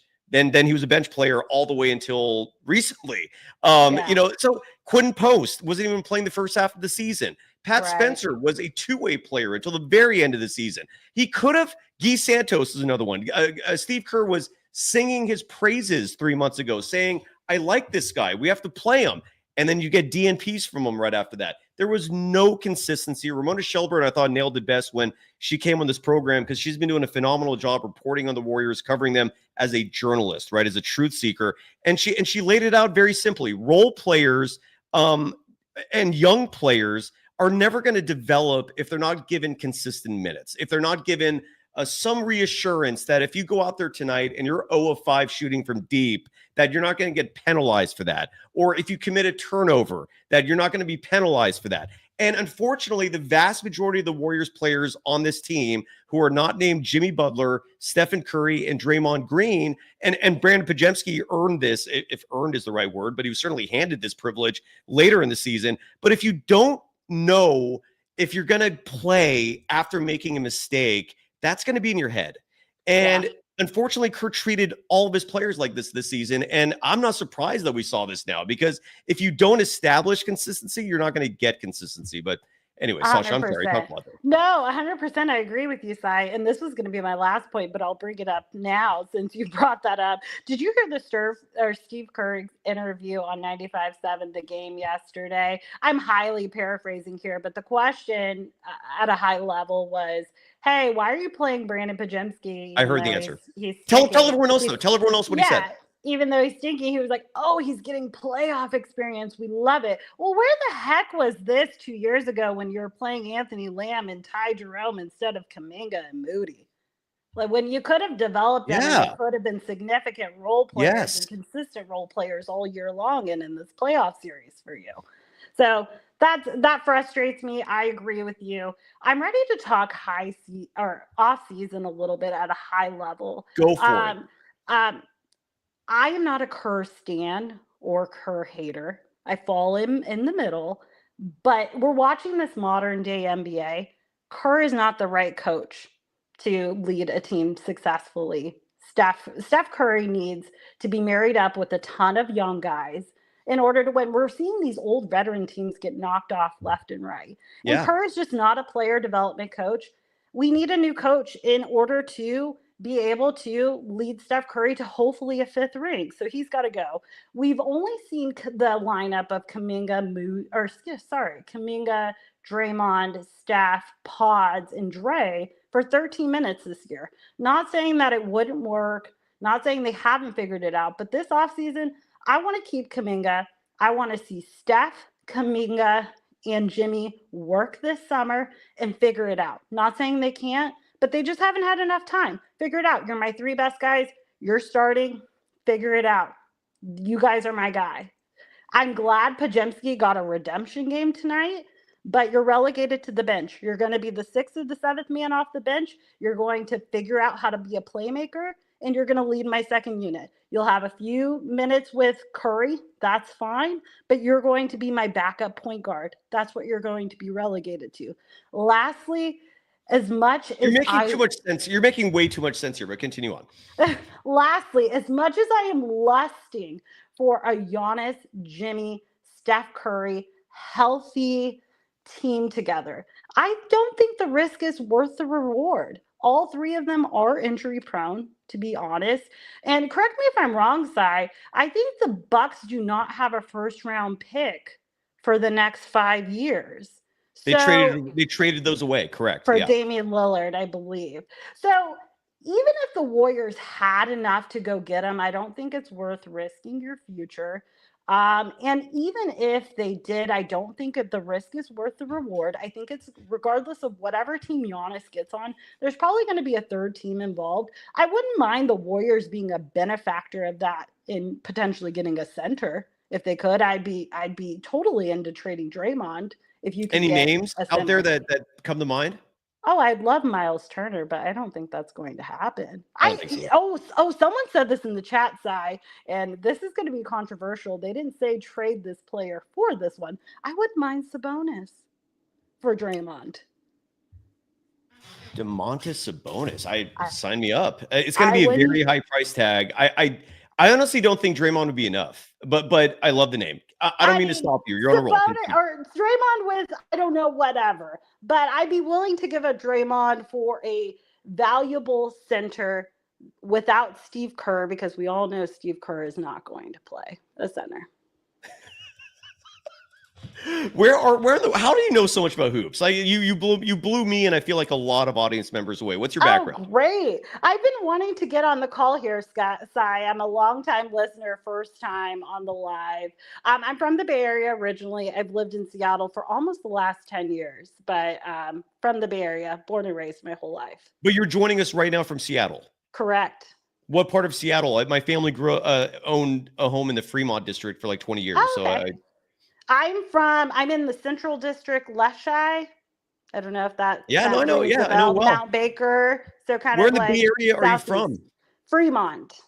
Oh, I'm a former. I went to grammar school in Fremont. A bunch of them. Like I don't know if you're familiar with Grimmer, Parkmont, and White Bell. I went to all 3 of those schools. Yep, I grew up. It's funny. My parents put me in Newark Memorial because the sports were better in Newark. I went to Newark Junior High.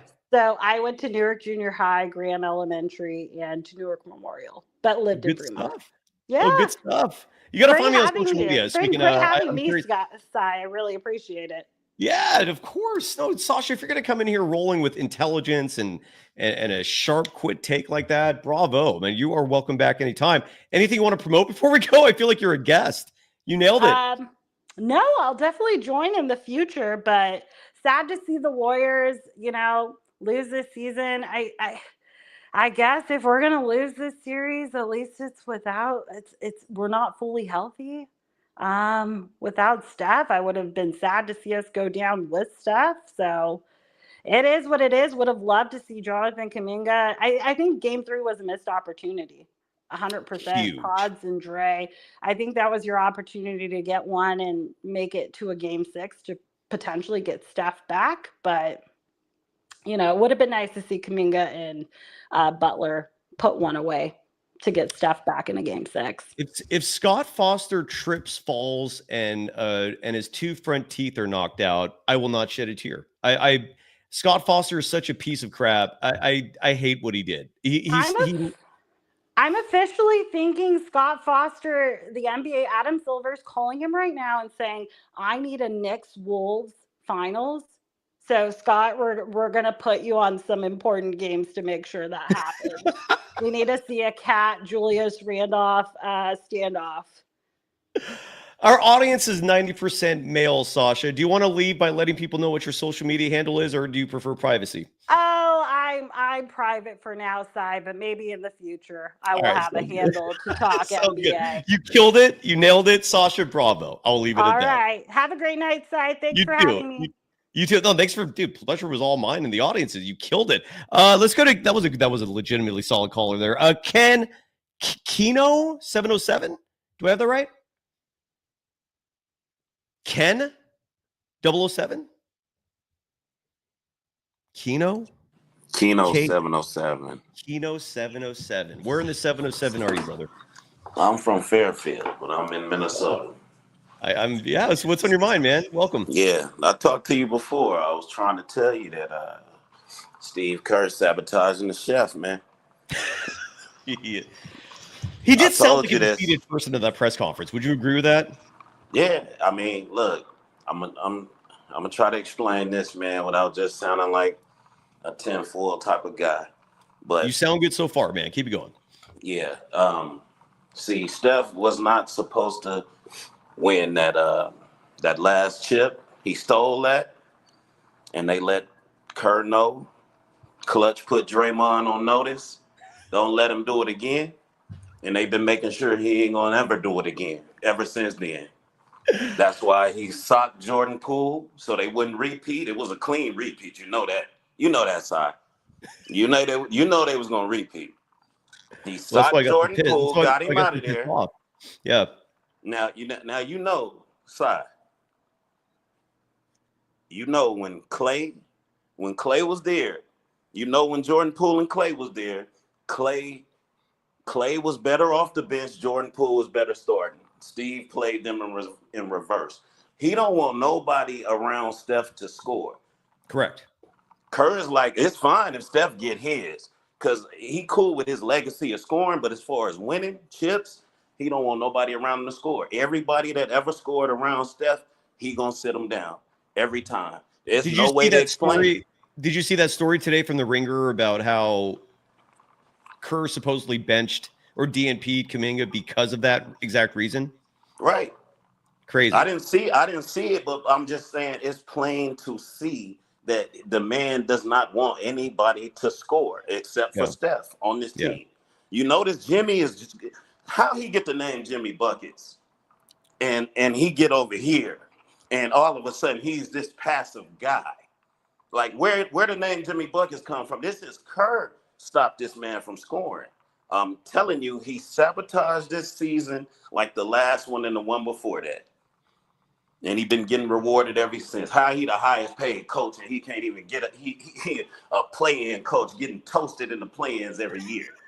But you the highest paid coach in the league, man. Get out of here with that shit, man. Kino 707. Kurt Porter is accusing you of being in Minnesota.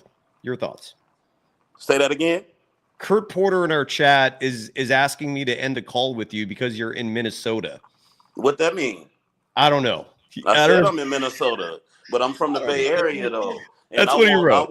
I want Steph to get his 5th ring by any means, but it just like the 49ers, we'll never win a chip as long as Kyle Shanahan the coach, and it's the same shit with the Warriors. We'll never win as long as Kerr, because he already been sold out. He on clutch payroll. They're not gonna let Steph, an Under Armour player, have a legacy bigger than LeBron's if they can help it. Steph gonna have to steal one. I think I don't know. We might as well trade Steph so he can go get his 5th. The Warriors can get a lot back from him. Everybody will win in the situation, or either get Kerr up out of there, get him away from the Steph, from the chef, and get Dre out of there too, because I think both of them is poison. Keno, fantastic call, fantastic take. Fairfield, is that the place where like those billionaires are trying to buy up and build like their own city? Fairfield. That's like right behind you, right? Yeah, no, like You I know said, that story, right? No, I don't. There's like a bunch of billionaires bought up all this farmland, right in between Fairfield and Vacaville, I think, and they want to build like their own city. But the county's like, dude, slow your roll. You're not doing shit. I don't know if you heard that story. I guess. Okay, well, that sounds like what Kerr and Dre is trying to do with the Warriors, and we got to stop them and say you're not doing that shit to Steph. He gonna get his 5th ring, and we gonna get them up out of here. Both of them, they poison. Oh my God. Anything else, Keno? You're on fire. I love it. That's it, man. Hey, it's good talking to you, Si. Come back soon, okay, Keno? I'm yeah, dead for serious. sure, man. Have a good Come one. back soon, please. I love that. We got 2 more callers here, and we're out. 2 hours, 10 minutes, and rolling. This is we have the final caller tonight is going to be Chardol. I save him for last. He brings spice to this show. He to me, he's an excellent way to finish this thing in style. Second to last is someone who I'm going to bring back as an actual guest in the near future because he actually covers the Warriors. He's a professor at UC Berkeley, so you immediately assume, and hopefully assume correctly, that he's brilliant. Armando Laura. Wait. Did I say that right? Yeah. What's up? Okay, What's up, hey, sir? how you doing, brother? How's it going? What's on your mind tonight? I enjoy these callers tonight, man. You guys are speaking truth, all of them. And I feel like a lot of it was pent up. I haven't done a solo show in ages. It's been like almost a month. So Yeah, it's nice to reconnect. Yeah, I missed everybody. There's a lot of big picture talk. I think there's gonna be a lot of time for that over the summer. But I saw 2 things from this game and the last 2 games that I think upper management is going to take a lot from. And one is the fact that the defense fell apart in the last 3 games. And why would your defense fall apart if Steph Curry? What does Steph Curry being out have to do with that? That's a great point. Interesting. And I love that you brought that up because the Warriors' only hope this series was their defense. Yeah. You are on it, dude. They gave up 121 points tonight. Utterly unacceptable. And you look at the last 2 games before that, they give up 117.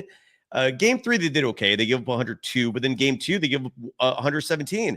That's unacceptable, man. This is a team that had the number 1 defense in the NBA since Jimmy Butler. That's crazy. Good point. Sorry. Yeah, I think, a lot of the coaches kind of directed the talk to the offense and Curry being out. But if you listen to Draymond, it's obvious they can't keep the ball in front of them. And I think some of that kind of got hidden against the Rockets because the Rockets really didn't have that kind of offense, that guard-oriented offense. And, playing Pods and Buddy together, those 2 guards, I mean, it was like Matador. I don't even think them missing open shots is their worst quality. It's that defense that really gets to me. And especially the fact that players are just blowing right by these defenders. And the downside to that, and I'm sorry if I'm being obvious here, but every time, and Pajemski is guilty the majority of the time of this, unfortunately, when players blow by him, it collapses the entire defense. All you see at that point is help.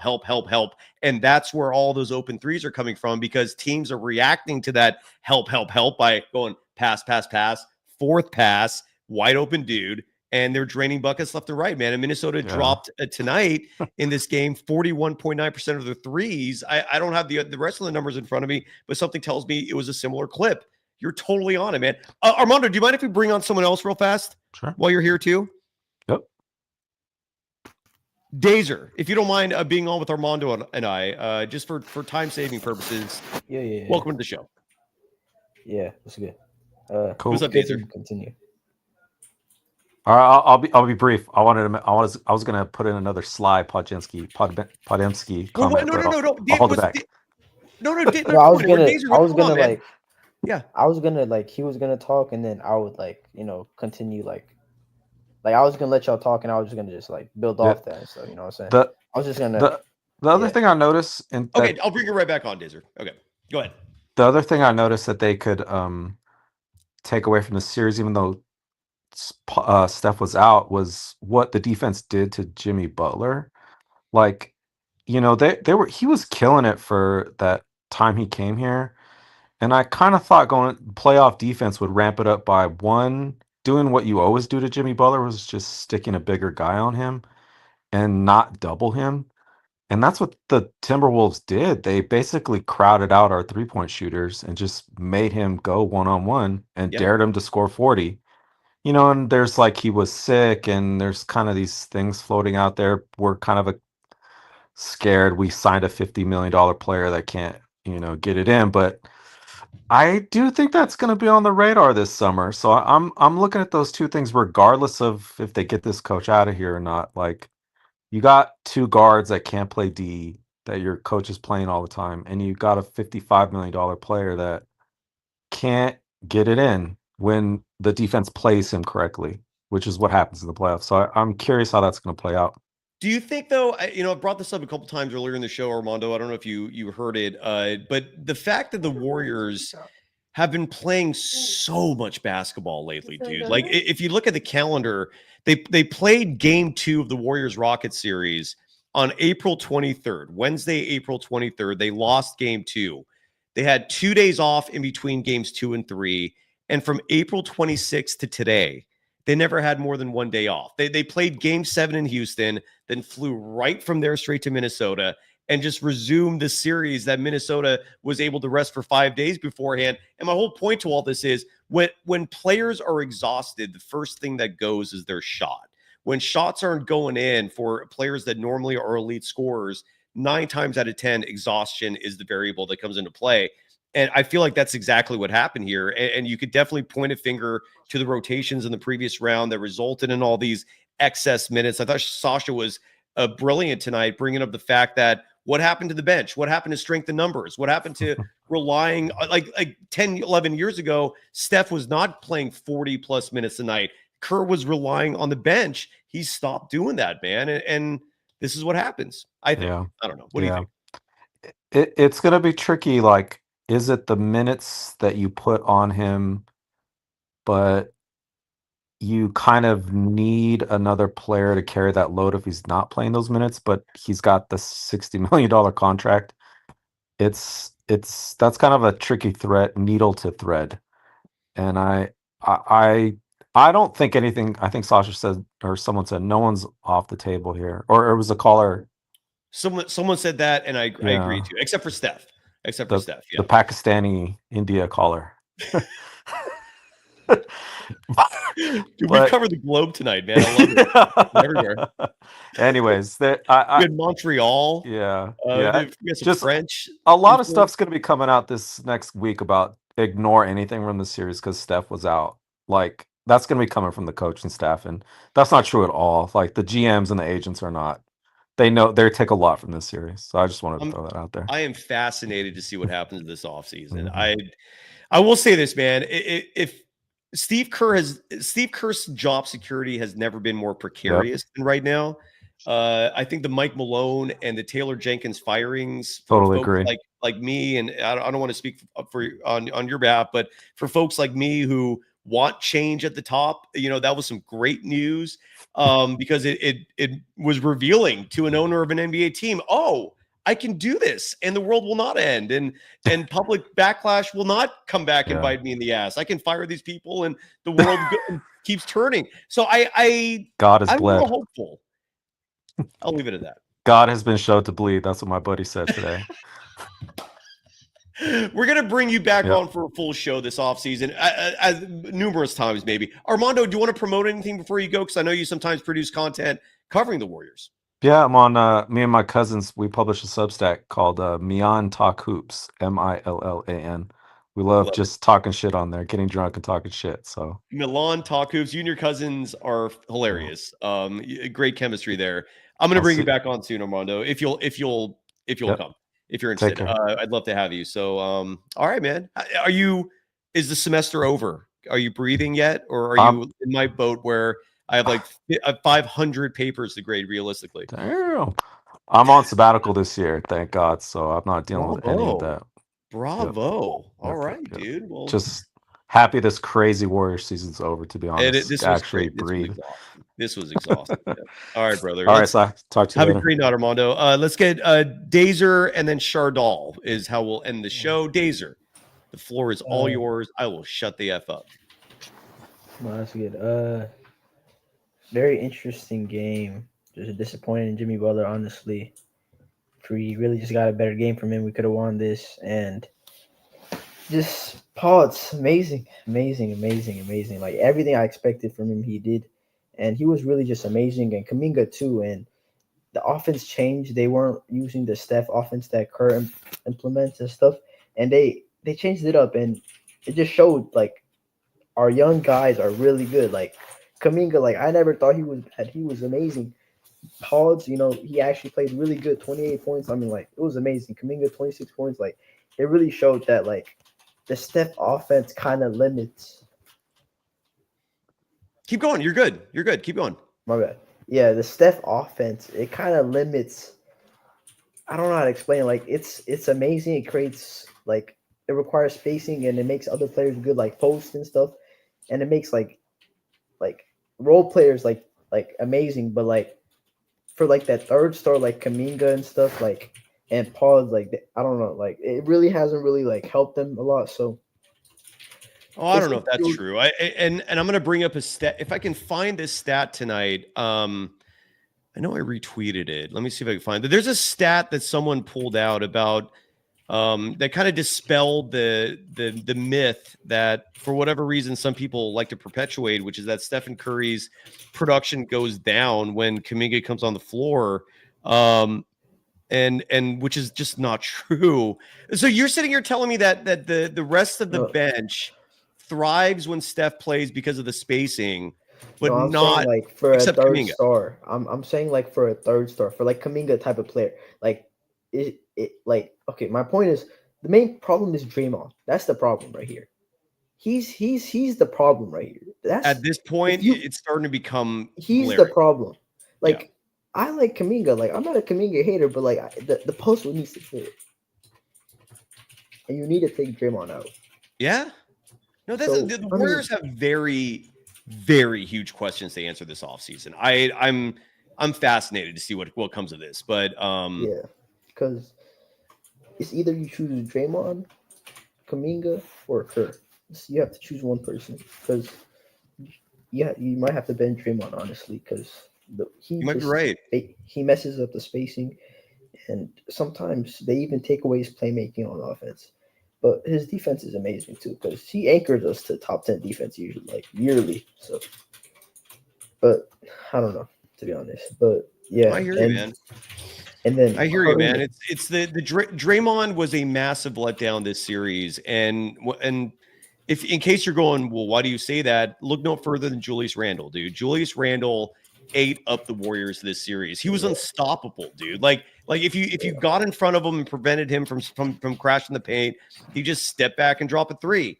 And if you started guarding him in the perimeter, then he just bulldoze his way into the paint and make the easiest bucket. He hit mid-range shots. He was unstoppable, dude. And Draymond Green was the guy you relied on most of the time in those scenarios. And now I can't say that anymore, dude. It's a legit concern. It's a legit concern, dude. Yeah. I'm with you. What do you want the Warriors to do? Do you want the Warriors to trade him? Like, do you want the Warriors to bench him? Like what's the in your mind, if you're the GM, what do you do? Are you still there?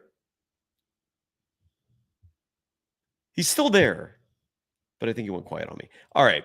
Well, that's the question that we're going to be answering this offseason. Chardal, we're going to come to you now real fast. R. Jonesy in the chat is asking me, what's the schedule like once the season is done? We're still going to be going regularly. I haven't made a decision yet in terms of like if there's a set day and time. Mondays, 3 p.m. Pacific time. That's still V for Valkyries. The one big decision I need to make is whether or not I'm going to have a post-game show after every Valkyries game. And maybe I'll do a poll online on one of the social media channels to ask people if that's what you want. But yeah, we're still going to go like anywhere from 3 to 5 days a week, man. I think there's 1 month where things really get slow, and I think that's September. So maybe for 1 month we'll be down to like 3 days a week. But no, we're gonna be. This is a full-time operation, dude. This is my like career now, as crazy as that sounds. And hopefully I can make you folks happy. Chardol, are you ready? Hey, Sai, I'm a big fan of your YouTube channel. You make some great content and videos on the platform. Really love everything you do. Tough loss for the Golden State Warriors tonight. They fall to the Minnesota Timberwolves 121-110 in Game 5 of the second round of the Western Conference Semifinals from the from the Target Center in Minneapolis, Minnesota. You know, it was a heartbreaking loss. I'm in tears right now. Because I really would like to see the Warriors close it out today.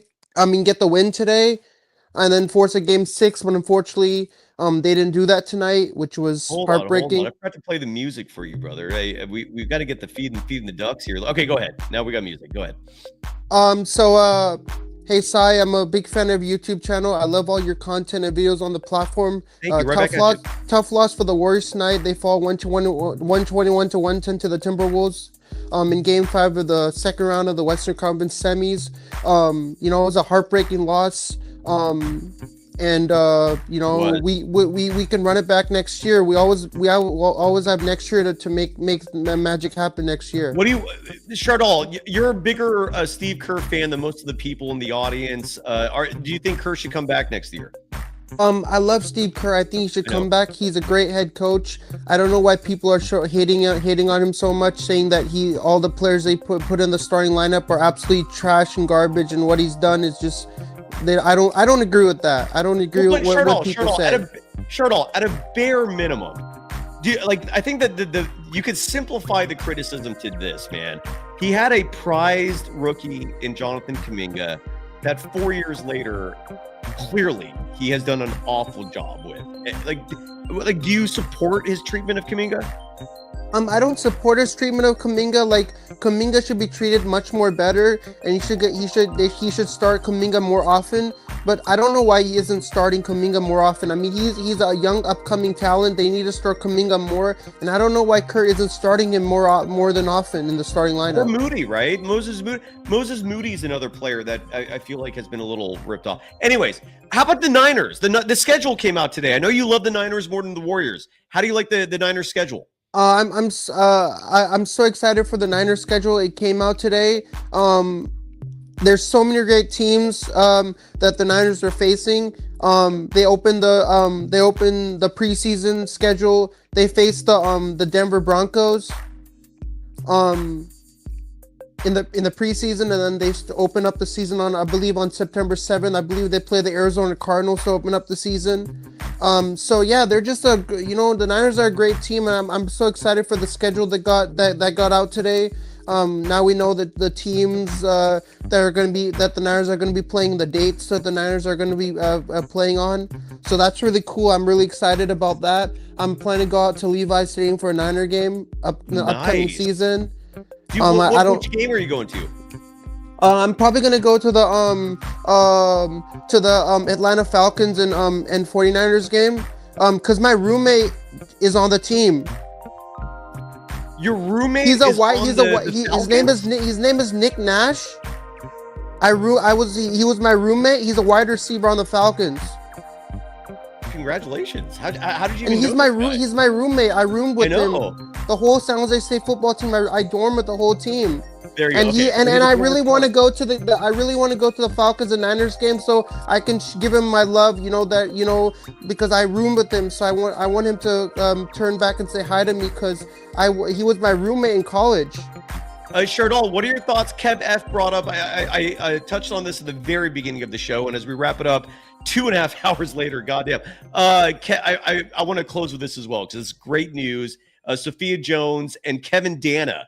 Sophia Jones is literally my co-host once a week. Kevin Dana was practically my co-host for a while there, and he's going to be back on the show in a week or two as a guest. They are your radio broadcasters for the Golden State Valkyries. I loved it. Your thoughts, Chardol? That's exciting news that Sophia and Kevin Dana are going to be on the radio for every Golden State Valkyries game. That's an honor, man. Like that's I'm happy for you that you were able to get those two people on the show. Like Kevin Dana's amazing, Sophia Jones is amazing. Those two people are so amazing. I actually went to a San Jose State basketball game, and Mark Jones was there. Sophia Jones' father was there, and I actually took a photo with Mark Jones. Good. He's a great guy. I took a photo with him, and I didn't realize when I went to the San Jose State basketball game, I didn't know he was there. Like, he was maybe he was a special guest. He made a guest appearance to come to one of the games, and when I came up to him, I didn't realize that. I told him that, Sophia Jones is so great, and she comes on Size Show Golden Days, and I'm a big fan of you. You do play-by-play. You're the play-by-play announcer for the Sacramento Kings, so you do stuff for the Kings. So and the NBA, I love going up to him and getting a photo with him because he's a celebrity. In my eyes, he's a celebrity because he's Sophia Jones' dad. He's big time, no doubt about that. Sherdal, do you gamble? I don't gamble, but I downloaded this app, this free app on my phone. It's called Fortune 7 Slot. It's a free app that you can download on your phone, and you can win free money while doing it. So you can actually withdraw money like an actual gambling, like actual casino. Yeah, R. Jonesy in the chat was not aware that Sophia's dad is the great Mark Jones. And the way Sophia became a part of this show is fascinating. Goes to show how small the world is. Like Mark and I have known each other for a while, and I knew his daughter went to San Jose State and played there, but that's the extent of it. And I remember he told me that once, like years ago. Sophia Jones was my student in a news reporting class. It was a writing class. I had no clue who she was. I did not know that Mark was her dad. And then she wrote us one of the assignments she had. She mentioned in there that she played on the basketball team.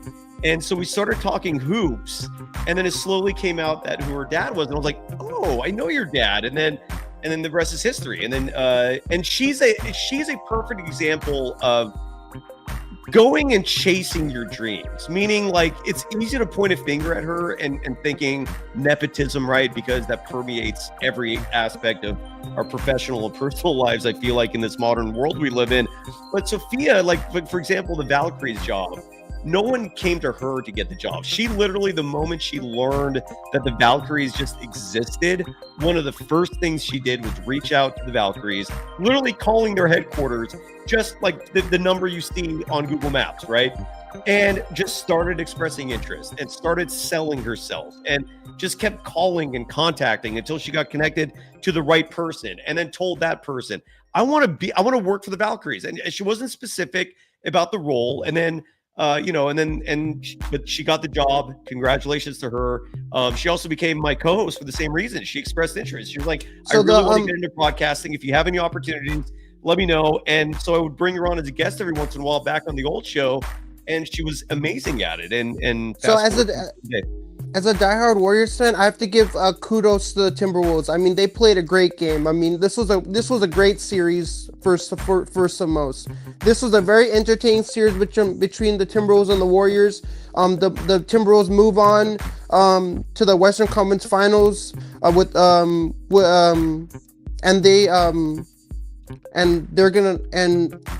which team are they facing next? Minnesota is going to play either OKC or Denver. We actually don't know who the opponent is at this point. But I have to say that I'm a big Warriors fan, and this was a tough loss for the Warriors to end their season against Minnesota, 121 to 110. It was heartbreaking. I'm gonna start to forget about this and not let it keep bothering me at night when I'm sleeping at night, and I keep thinking about the loss and thinking about how much it impacts us. Sherdal, really quickly before we go, it's my last time. I'm going to mention MyBookie as an ad read. MyBookie is an awesome website that lets you gamble on sports and otherwise. And I'm going to bring up a couple of betting lines courtesy of MyBookie, Sherdal, and you're going to advise myself and the audience on who to bet on. Okay, so I'm going to give you two games. Game 6.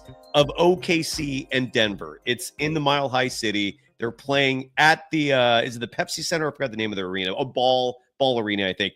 The Nuggets are favored by 5. Who wins that game and by how much? I'm going with the Nuggets to win that game. I got them winning by 30 points. By 30. Well, and by the way, I was mistaken. The Thunder are favored in Game 6 -5. So do you still think the Nuggets won by 30?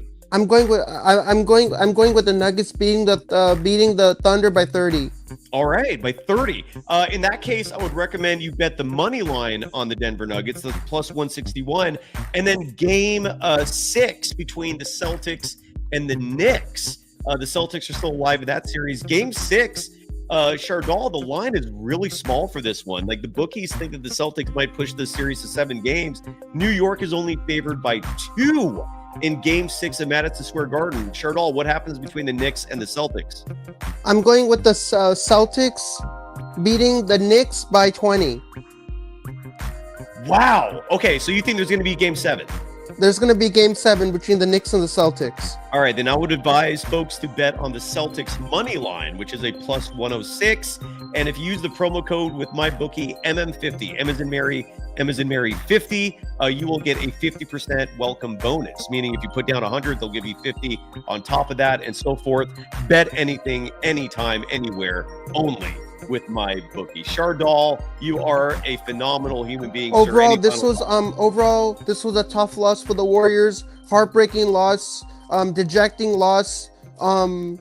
That we lost to Minnesota 121 to 110 in Game 5. We won't be moving on, unfortunately, to Game 6 or Game 7. So, the season is over for the Golden State Warriors.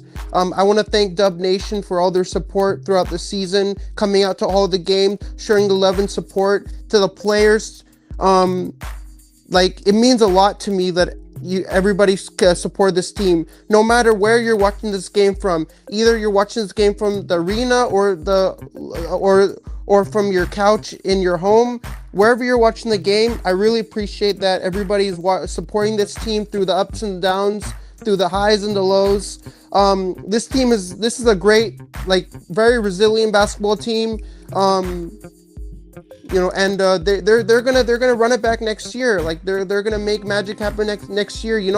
We have next season, so we can always see what happens next season for the Warriors and their and what their season has in stores for them. Chardal, R. Jonesy in the chat, I thought I answered this already, but we'll touch on it again, as asking how many times a week am I going to go live? Chardal, how many shows a week should I do live during the off season? You should do at least 7 to 10 shows a week in the off season. 7 to 10. All right. Okay. Good advice. R. Jonesy, let's count realistically on 3 to 5. If you follow me on social media, I will announce when those shows are. And this gives me a chance, R. Josie and Chardal, to mention that we do have a newsletter. All you have to do is subscribe to our Substack page, dogwild.substack.com. That is our official newsletter. Doesn't cost a thing. All you got to do is enter an email address, and we will keep you updated on everything. So, R. Jonesy, thanks for giving me that opportunity. Chardal, any final thoughts? So, viewers, make sure to click the like and subscribe button for Golden Days and reference the Days and Confuse the Stoner movie. Stein makes some great Warriors content. The way to find me on social media, my YouTube channel is SGA Sports Talk channel. I'm at 402 subscribers, and I'm on the road to 500 subs. You passed 400, buddy. Bravo, dude. You were not at 400 last time I talked. So please have your viewers go and click the like and subscribe button for my channel. It would really help me out a lot. I would really appreciate it. It would really help out the YouTube algorithm a lot. I'm a big fan of you. You're a great host. Thank you, brother. On Golden Days, you're also a great professor. It sounds they say in the journalism department. Thank you. And it's a great honor that you have me on that you made me the last caller, because normally you make me first, but I love that you make me last, because Chardal, I know you want to be like a co-host. I know you want a bigger role. And I'm sorry I can't give that to you consistently, but I do appreciate that you join us almost every show. I appreciate you, brother. I love You to have add a little. incredible energy. This world needs. The world does not need more of the same. They need some unique personalities. They need some spice, some variety, and you bring that. I love to add a little spiciness to the show, and that's what I bring every night I call into the show. I hope you have a great rest of your night, and we'll definitely run this back next season. Hopefully, Warriors win a fifth NBA title. And we'll run it during the offseason. The Valkyries are playing, baby. Like, that's the only thing I haven't figured out yet is whether or not the interest is there to do Valkyries post-game shows. If there is, we'll do that. I don't even know what their schedule is, dude. Do you like the Valkyries? I love the Valkyries. What is the Valkyrie schedule? Let me look that up. I have to get going, but it was great joining on the program. Thanks for having me on. Thank you, Chardol. Thank you, brother. You are phenomenal. Thank you as always. The Valkyrie schedule. I am now officially curious about this because I don't even know how many games they play in the regular season. I don't know a damn thing about WNBA other than what I've learned in the last year or so, and that's where Sophia Jones is going to be so invaluable for a schmuck like me who's uneducated. Oh, there's a lot of games. Okay, so let me share my screen here real fast so you folks have a better idea. If you're watching on YouTube, if you're on the podcast, I'm always cognizant of you folks, and sorry the visuals don't help you in situations like these. But if you're watching on YouTube, you can see there's a lot of games. So I'm guessing this screen right here. So there's about 10 teams just on this screen. So 20, 30, 40, so about 40 games, 50 games, something like that. All right.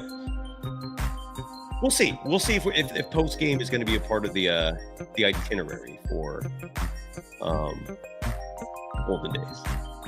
At a bare minimum, 1 day a week. Look, we're going to be live a lot this offseason. All right, this is my job. This is what I do now. And without you, I'm nothing. I have to find another job. So I'm going to produce content consistently, regular season, off season. I'm also going to be writing a lot. Some of my written stories will highlight, for example, prospective free agents, prospective trade partners, prospective available head coaches, which I really hope is something that will be pertinent. Stay tuned. Stay tuned. The season's over. What a crazy season. I never in my life thought that brain power can exhaust you. Never imagined it. Didn't think that was even a thing. I'm exhausted. I'm beat. I need to sleep for like 3 days straight, and then we'll resume things. I'll be back way before then. But point is, this was a long ass year. This was a year it was a roller coaster. It was parabolic, man. We're talking ups and downs, highs and lows. Unfortunately, ended with a low. And I made this promise before, and I'll say it again. If Steve Kerr is the head coach of this team, and I'll set a date, let's say 4th of July. If Steve Kerr is still the head coach of this team past 4th of July, there will be a 24-hour filibuster episode. I'm going to start the thing at 12 p.m. Pacific. I'm going to end the thing at 11:59 a.m. Pacific the next day. 24 hours of just Steve Kerr and how his gut has been wrong so many damn times. It's not going to be titled. That's a long title. We'll make it short and sweet. But there will be a literal 24-hour episode. I'll have guests booked throughout it. I'll have some old interviews I'll play when I need to, use the bathroom or eat or do something like that. 24 hours. If Joe Lacob does not have the balls to make the right decision, 24 hours worth of content just spilling out from 2014 to the present day, all the bullshit that Steve Kerr has dumped on this team and fan base that does not represent or signify an elite head coach. He has made so many mistakes. It's insane.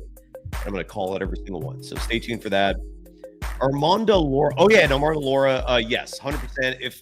If he is replaced, if he does retire, whatever the reasoning is for him to step down, there will be a part. We will find a venue, and I'm going to try to get the thing to sponsor this event. I'll do a live show from this event, We will get inebriated right after the show, hell, during the show, before the show. We're going to have a party. There will be a celebration to mark the moment when this team switches gears in terms of who's leading this thing. So absolutely. And Omar Laura, I did see your chat earlier as well.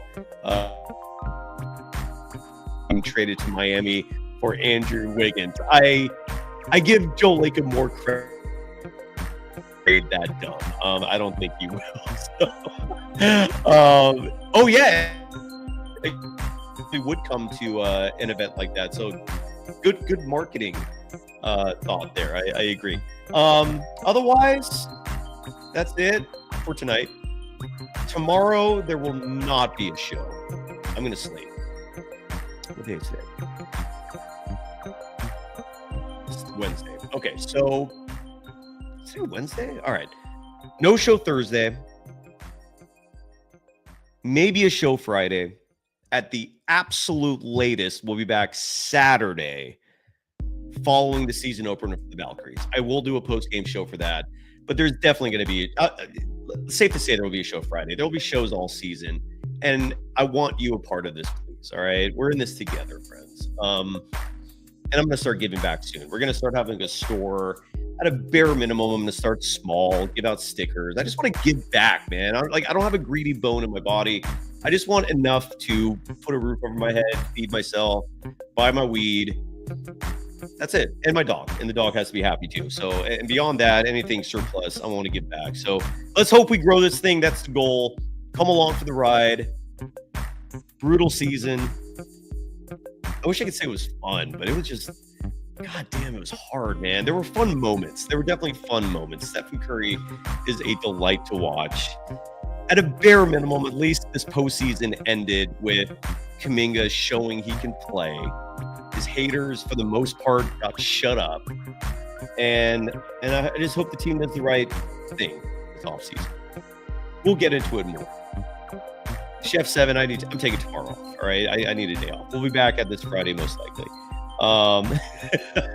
And I think this is Armando's cousin, I believe. Andres Milian saying, I have a rare bottle of vino waiting for the Kerr fire. All right, thank you so much again, everybody. Congrats to Sophia Jones for getting the gig with the Valkyries. Happy for you. Congrats to Kevin Dana, who I call a dear friend, for getting the play-by-play job with the Valkyries. Congrats to you. Congrats to everyone out there who is holding their head up high on a night like this, because that was rough. We'll be back at this soon. Thanks again, everybody. I think we're done. Right? Am I done? Anything else? Any pay chats? No, we're done. Thank you, everybody. Back at this soon. Bye-bye.